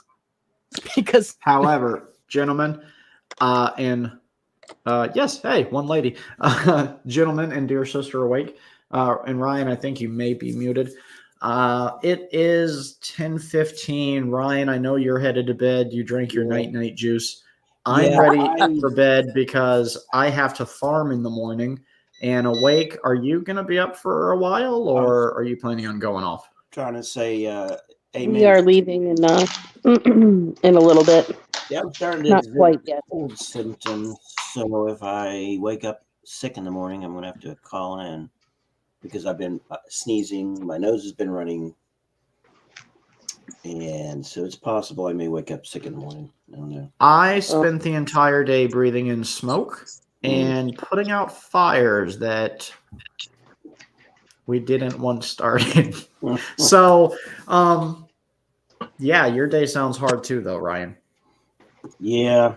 Fortunately, one of the perks I have is that I've got a lot of sick leave built up. So if I have to use it, I'll use it. I just spent my day chopping wood all day. You guys got it easy. You know what? I'm going to give it to you, Dustin. I think you have me beat. I think you got me beat for sure. I mean, we chopped at least like 4 cords. I mean, it's not delivery ready, but we broke down the big rounds. You should have a machine for that. I mean, if you guys am the machine. If you guys think you have it rough, poor Dan lives in Hollywood, and he has to live right next to Tom Cruise. Imagine that. Keep your eye out for number 1 while watching out for number 2. Yeah, that's my advice there. That's a mission that's impossible, really. I am Tom Cruise. When I went to the Philippines, What happened when you went to the Philippines, Dan? they said I looked just like Tom Cruise. That I look better than he does. Are they calling you small or are they calling you handsome? Guapo. Guapo. I thought they were just calling you white. Oh. That's round eye. Is that really what they call us? Oh, it is. I'm not really offended. That I guess I could see that perspective. Yeah. They call us round eyes seriously in the Philippines, really? Well, yeah. I thought that was just a Japanese thing. No, and so they The are. Japanese call us round eyes too? Yes. Oh my gosh. How come we're the only ones that ever get called out for that? Money. But everybody else is making fun of us. Money. That sucks. No, and they call themselves slant eye. It's, they have they're descriptive. It's like, my fellow slant eye and the Or European zipper head. If we're being honest about it, zipper head too. Well, it's not like they're trying to be insultive. It's like he said. It's just a descriptive thing for a culture. I get it. I'm not offended, really. But on that note, everybody, I will have to shut this down. It's been an awesome stream. And tomorrow we have nothing scheduled, but possibly Brother Achilles or maybe Ryan or one of the hosts will want to do a show. And the Holy Spirit will move in and it'll be amazing. But as of right now, there's nothing scheduled for tomorrow. So you'll catch us again on Friday? Who has a show Friday? Friday. I don't know, but I just want to say, Shana, you are saying some wonderful things in the comments. Amen. A parting thought.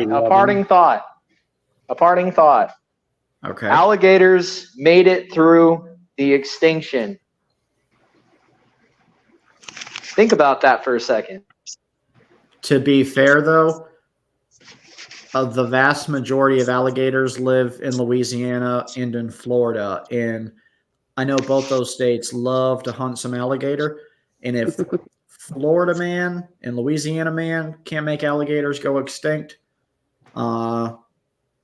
it's possible that they did live through the other dinosaurs' extinctions. Yeah. I agree. Although we know it didn't happen that way. I love you guys. Have a great night. Much love. Much love. I love you guys. Hey,